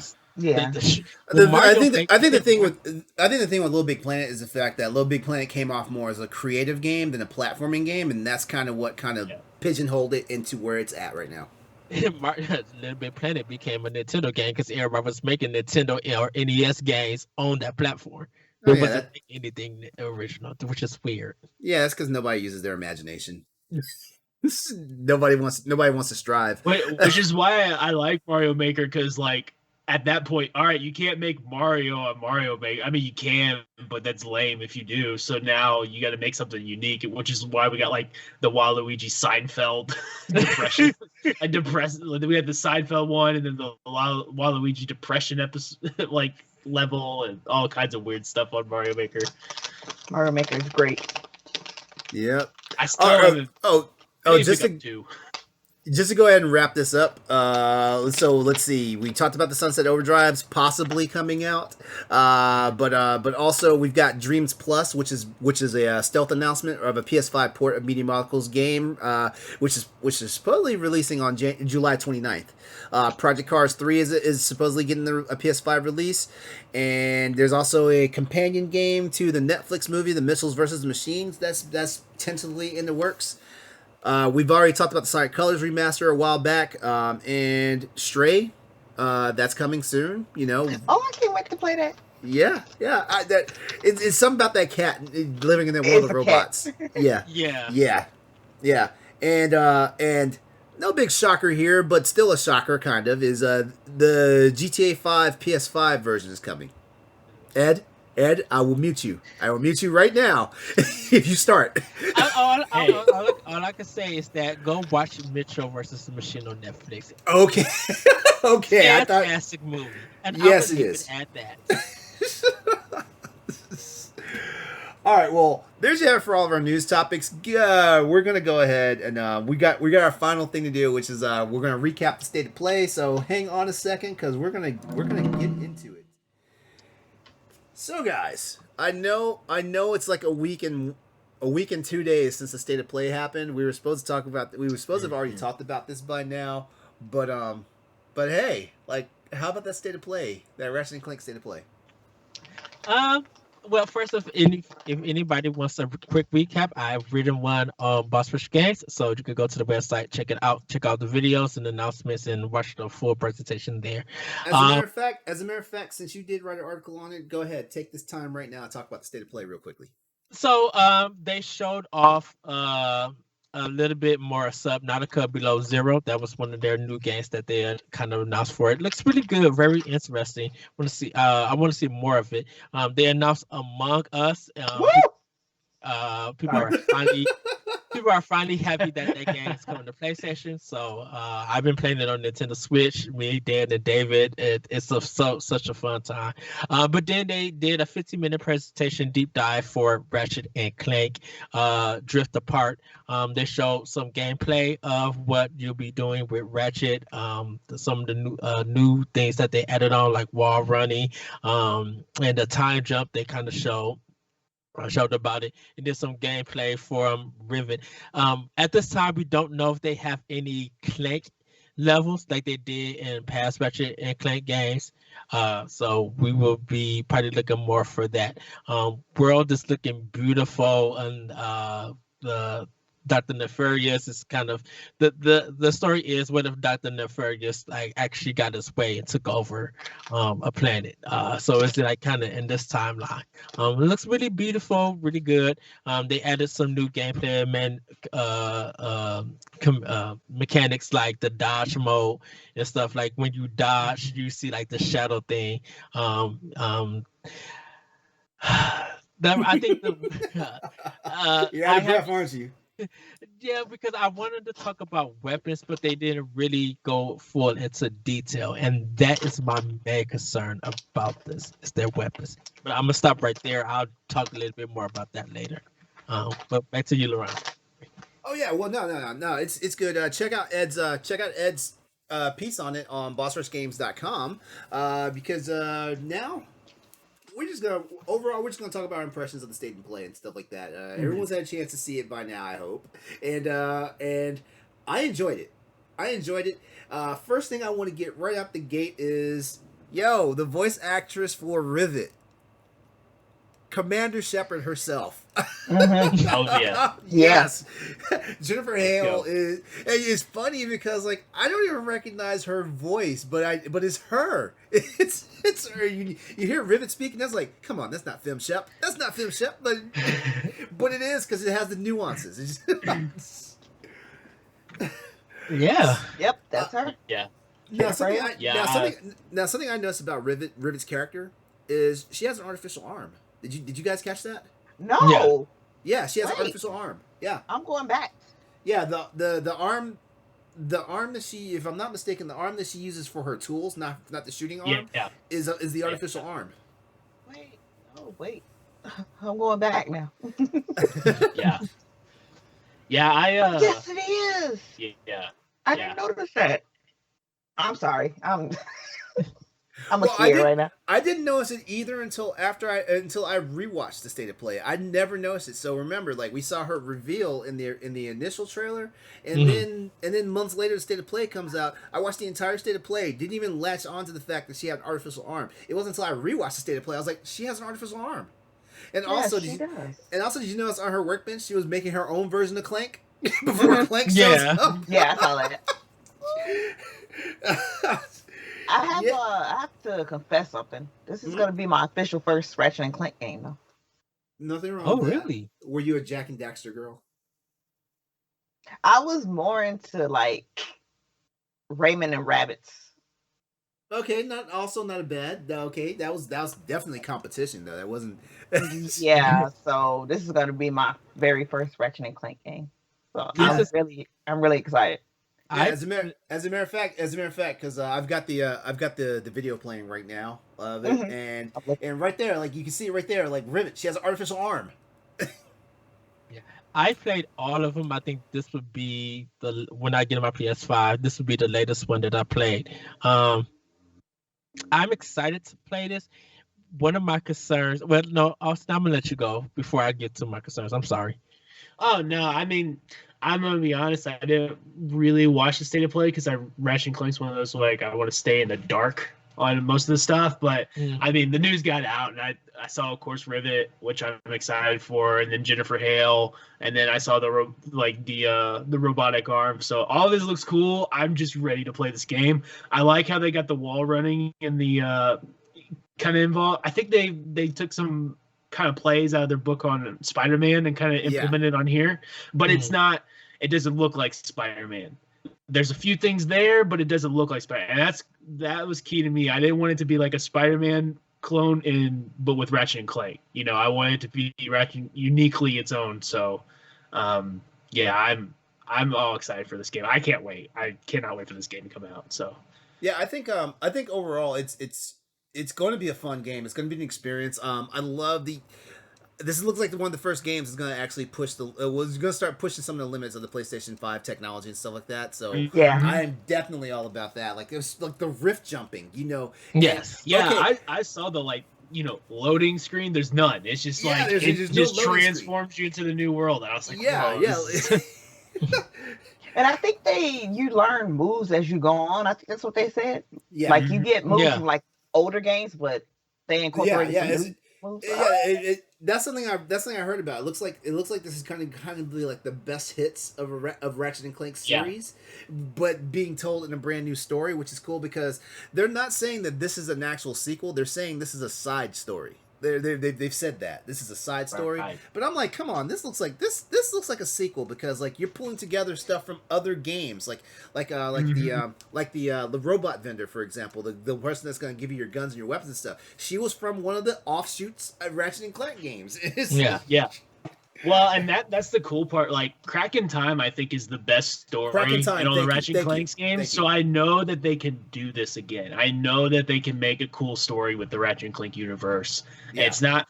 I'm serious. Like this is a game. This is one of those games where like adults can find the story interesting and kids can enjoy the game. Like it's a perfect balance of each game. It's not too difficult, but it's not too easy. So it's just a lot of fun. It's a great game. It's a Metro. Yeah, it's a Metro game, but done in the platform universe in a sense. Because like when you acquire new powers or new guns and stuff, you could go visit old worlds and get the rest of the collectibles there and stuff, and get to secret areas and stuff. So, like to me personally, that's not new because they've been doing that for a while. But it's kind of cool that they're keeping that tradition in the game. My problem with this game that hopefully they overcome is that the weapons, because the problem that I have with the Ratchet and Clank games is that I only use half of the weapons, and everything else that I don't use is worthless to me. They don't do what I needed to do. Oh man. And we don't play the same then. We don't play the same. Because the thing about it, I think the thing is just like the way that they do their level up system. Since I use a lot of the weapons that are easier to use that help me defeat enemies, I'll get them up quicker. But anything I guess that's supposed to be like distracting or defensive, because they take so long to do and they don't really do anything for me, I have no need for them or anything. And that kind of, not for a trophy kind of thing or a platinum kind of thing, that kind of hinders my experience, because the things that I use, like I only use about maybe 4 or 5 guns in the game when I need it. And I know that when I use a certain gun, other guns become my backup. So I kind of want them to go the Resistance route, like even Resistance 3, where I felt like every gun in Resistance 3 was usable. And I think that's the thing I hope that they do with Ratchet Clank 3, that every gun that's in this game is usable for it. Because that's been my problem with the series. Do you think like you would rather have enemies that can only be killed by certain weapons, or would you rather have like puzzles that implement the weapons more? I think the arsenal that I had, that I probably prefer, I would say this. I think if you're going to do defensive moves, let them be easier to upgrade for experience than they are for the offensive weapons and stuff. You can have puzzles and you can have enemies that do that, but I think let the defensive stuff be shorter to get up in the level than the offensive ones. Because you didn't use the disco ball. You didn't use the disco ball. You know what? I did use the disco ball a lot, and it was still taking long to upgrade. So it was just like, this is not doing me justice if I got to keep buying ammo for this disco ball, and it's taking longer to upgrade than I am for my offensive weapons. See, so how I play the game is I never buy ammo. Like I only use the ammo that I find. And so I'm constantly switching weapons. Like I'm constantly running out of ammo on different weapons, and I make myself use the other ones. And that's what I do. And I still have to go and like restock and stuff and everything, because like when I'm trying to mix my weapons for my strategy and everything, because of how powerful they get, that's when I start having to buy less and less of it. And my offensive weapons get up higher than my defensive ones. So that I'm stuck if I go to the shop buying defensive ammo than I am buying the offensive ammo. So I hope they change that in. Like you can have three or four defensive weapons, but let them be upgradable quicker than they are for the offensive.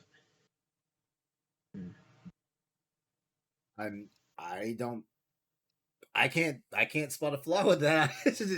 I get it, you know, like there's games, it's just like a balancing thing. Yeah. Yes. And that's literally my only concern with it. Everything else I love. I love the characters. I love how this game looks.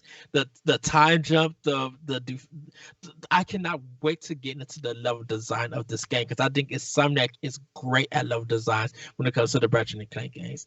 I just cannot wait to see more of this game. I just hope that little weapon thing, arsenal thing, is fixed. That's all. Your environment looks so good. Gameplay looks good too. Thanks, because I was getting my words jumbled up again. What I was about to say. Let me ask you a question. Okay, so we all watch the state of play and everything, right? We're not gonna talk about like all the little tech gimmicks and all that stuff that's gonna make the PS5 like overheat. But what I want to talk about is this starting to become is this Sony's like Pixar or DreamWorks? Like, is this their game now? It could be. It could be their official mascot. Yeah, because at first it was Banjo-Kazooie Crash Bandicoot. Well, not Astrobot. Poor Astrobot. Oh yeah, I forgot about little Astrobot. Well, I thought it was that. Well, I thought it was that purple face thing for PlayStation. The who? The what? That purple face thing for PlayStation 1. Pyro? No, they had a little design that was representing PlayStation before any mascot came in for PlayStation 1. Was that related to a game though? No, it wasn't.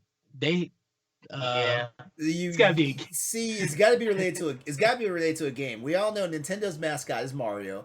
Yeah. Xbox's mascot, for better or for worse, is Master Chief. Yeah. Yeah. PlayStation is Sonic, and Sonic was Sega's.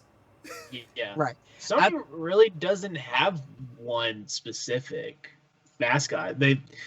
You could say Nathan Drake for like PS3. You could say Ratchet was for like PS2, but then you have like Sly Cooper. Like it's hard. It's hard to pick. You got Aloy. You got Aloy for PS4. Yeah. Mm-hmm. Mm-hmm. Yeah. I mean, it's funny because Aloy. It's funny because Aloy stole the thunder from Ellie and Joel. Yeah. Yeah. Big time. Honestly, she kind of took over. Okay. She took over Kratos' kind of spot, and then Kratos. It was that too. Yeah, that too. And then now Kratos is back in the spotlight, but so it was called Polygon Man. He was Polygon the he was the. I think I remember that now. Yeah, he had like little spikes in his face, I think. Yeah, he was the first mascot for PlayStation before any video game took over. Yep, I do remember that. Because he's a boss level in Battle All-Star Royale or whatever. Yeah, that's right. That's right. Ah, okay. That's right. I remember now. I knew it was something, but I couldn't that's how far back. Now, for you folks who said that I'm a Nintendo fan, I know my Sony history. So I know. He just came on Crossroads and schooled us. Shit.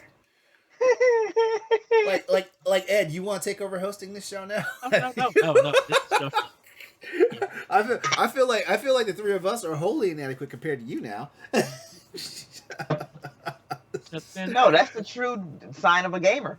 Yeah.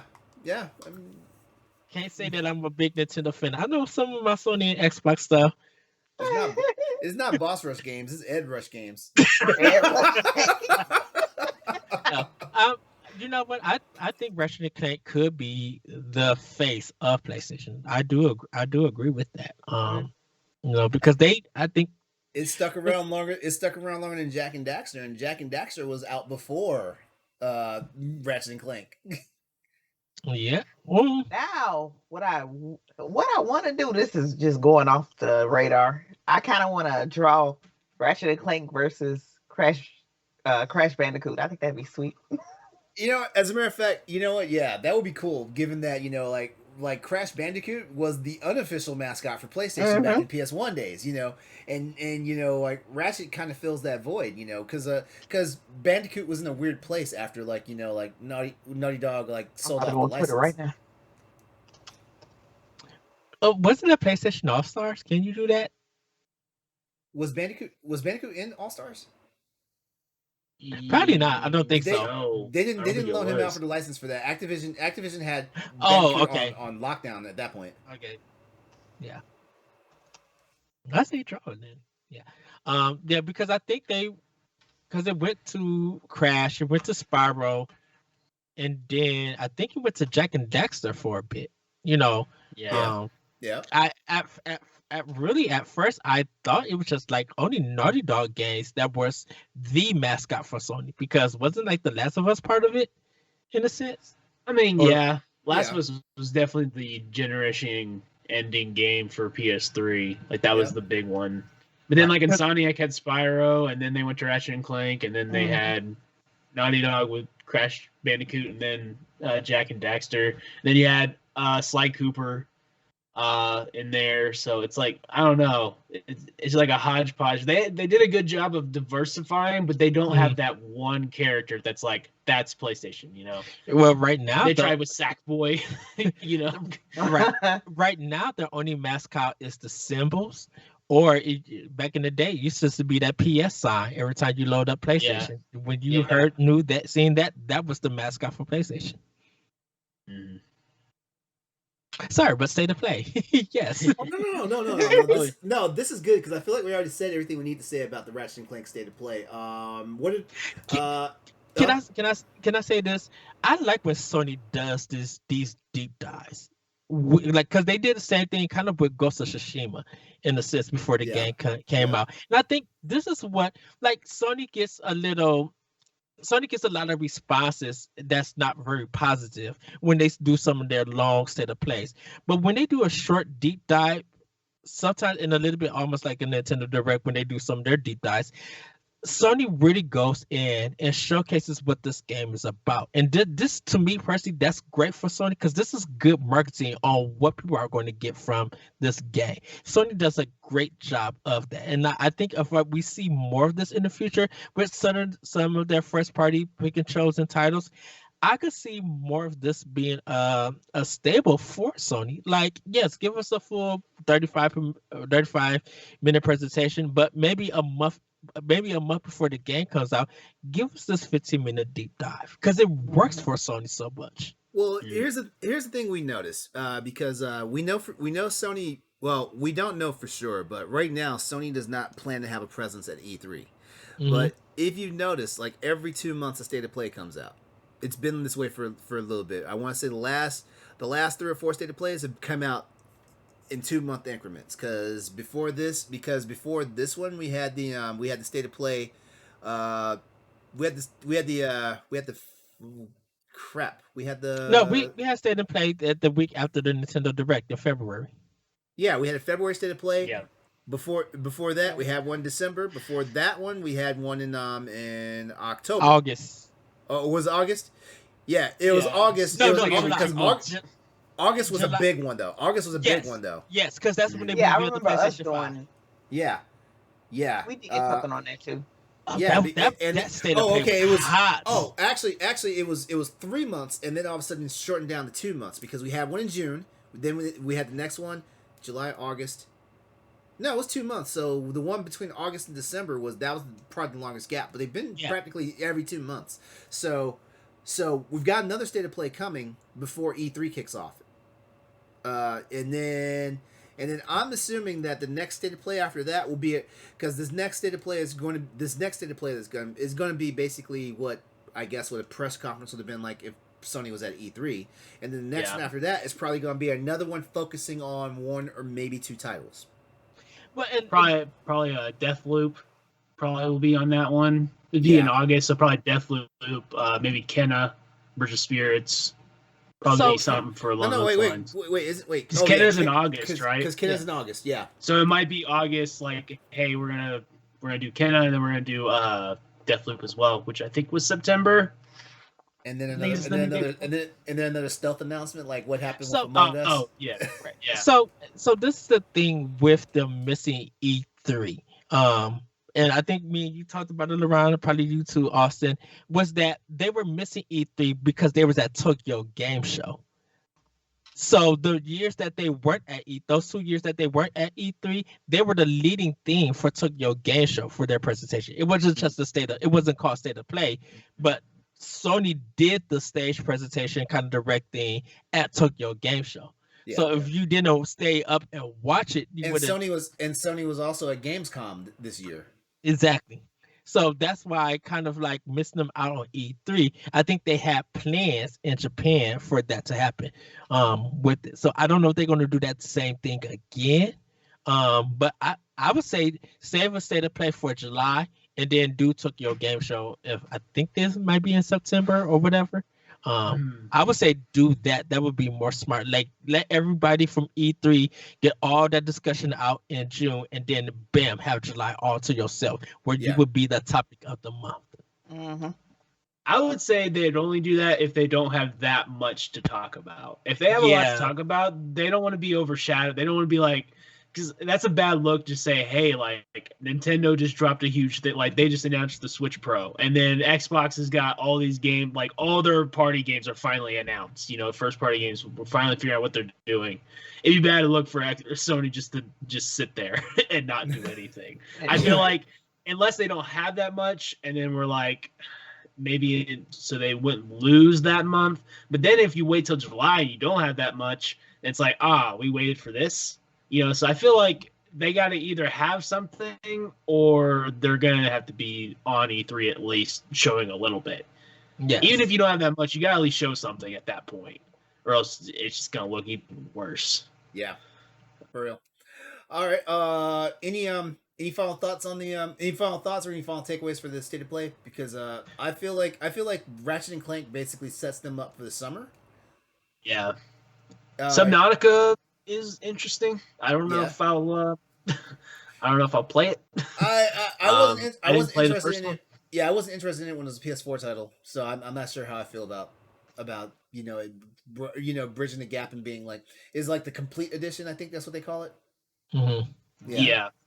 It'd be different if like these kind of games, like I love the ocean, but when you start doing like the fake, like it's not real animals, I kind of lose interest a little bit. Because it's like it's more like a sci-fi thing, and water levels suck in pretty much everything. So I don't know if that's just it's like. But then we got Ratchet and Clank and Among Us, and that might actually get me to buy it on PlayStation just so I can have the little Clank buddy. It's Ratchet. I think Ratchet and Clank is only PS5, right? It's on the PlayStation 5. Yeah. Okay. Yeah. There's been no announcement for a PS4 version, and in all seriousness, like I hope it doesn't release for PS4. Yeah. I hope not. I don't think you're gonna get the full experience. Yeah, you won't get. Remember, you won't get the full experience. At the same time, I think it will really jade a lot of gamers. You know, to the fact that hey, like, why are you gonna gatekeep? In the beginning, and then just like backsliding. Well, remember, we've been saying this for a while. Like Sony is making plans to completely shut off production of PS4s. Mm-hmm. So why are they gonna start bringing their future titles to that console? If like it makes no sense. I will say this is a happenstance to Sony because once PlayStation 5 becomes more available, they will have a great library of games for people to go back and pick up, and that will also help their business and sales. So it may. Oh, go ahead, LeRon. I was going to add to that. Just remember, like they're still working on getting more and more games backwards compatible and patched for PS5. So it's not like what.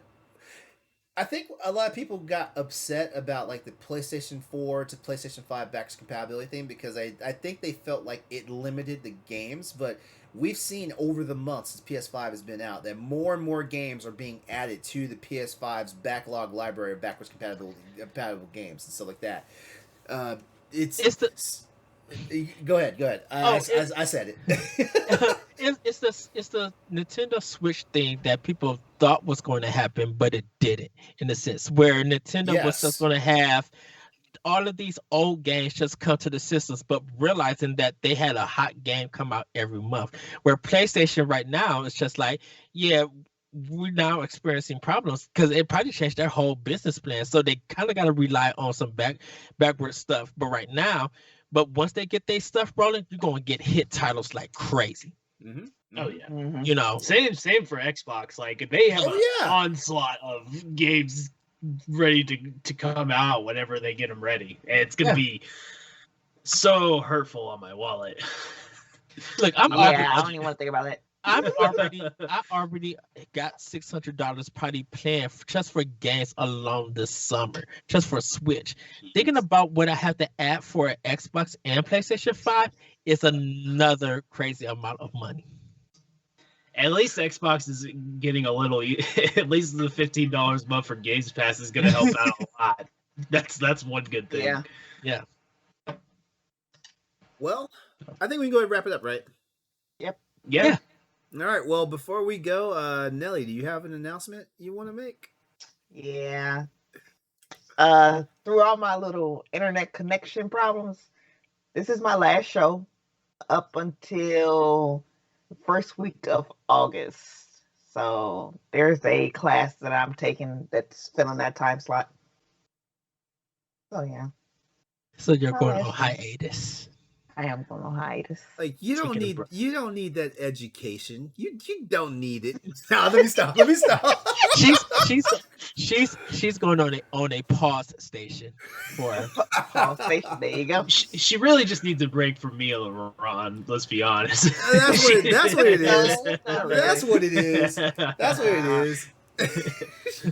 No, I But just need, she'll probably like, thank God that Logan never came back though. Oh I'm being funny. Not Logan. I miss you guys though. We're gonna miss you. We're gonna miss you.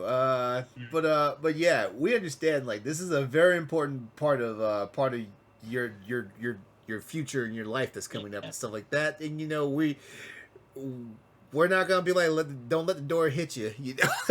Right? Because I had to talk to Corey. I was like, "Can I come back?"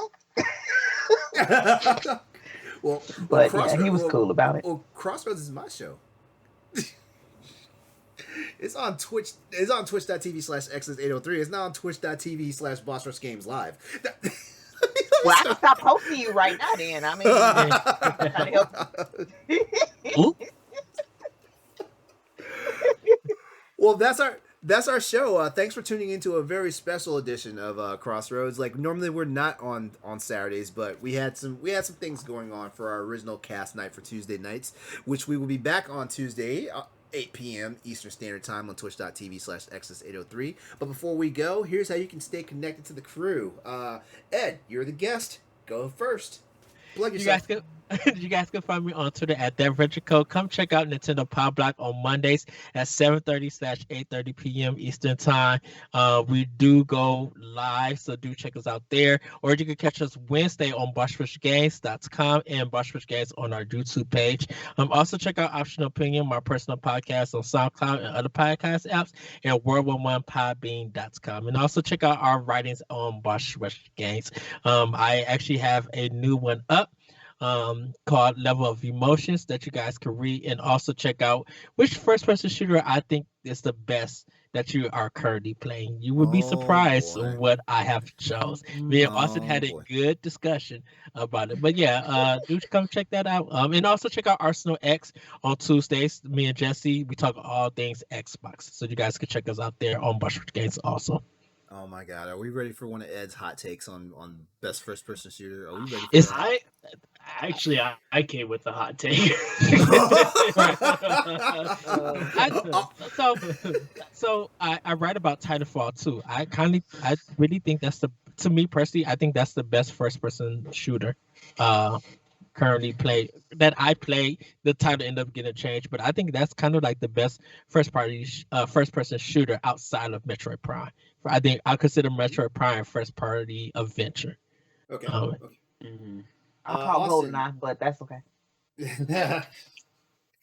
I am not a first person shooter guy by any stretch, so I don't have an opinion on that. Austin, go ahead and plug yourself. My Twitter name is @PlayStaustin. You can find me there. You can find me on the Discord. That's really the only two things that I'm on. So, and then you can of course see my PlayStation name, Xbox name, and Nintendo name on the pinned tweet on my Twitter profile. So check that out. And yes, I'm repping the WASD and Beyond shirt. So please go check those guys out. Yes. I try to listen to as many people's podcasts every week, but theirs is definitely one that I make a priority. I love those guys. They're hilarious. I haven't listened to the latest episode yet. I haven't listened to the latest episode yet. It's adventurous. I'm gonna leave it just at that. I always tell Nick and them that I love hearing the hot fix because I like to drop it low. The hot fix. Hey, they got some. The hot fix song is one of the best intro songs. Yeah, I get down with it. Banger. Yeah. Shout out to Elliot. When you guys listen to the latest episode, he did that music, so he's. All right, and as usual, you can find me on social media at Exodus803, EXODUS803. Don't forget, you're watching right now on twitch.tv/Exodus803, and that's my gamer tag as well. Did I miss anything? I'm a contributor to the Boss Rush writing team and stuff like that, and I'm done talking about myself. Nellie, plug yourself, please.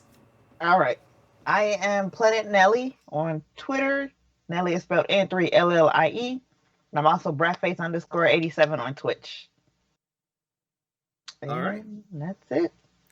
Here's your reminder, head over to bossrushgames.com to take a look at all the content Boss Rush has to offer. Like I said, check out a couple of our stories. Like our very own David Lasby had a Boss Rush banner piece up. What's the best gaming franchise with the best gaming genre for the Aliens franchise? Our good buddy Logan Corkins covered the trademark for Sony filing on Sunset Overdrive.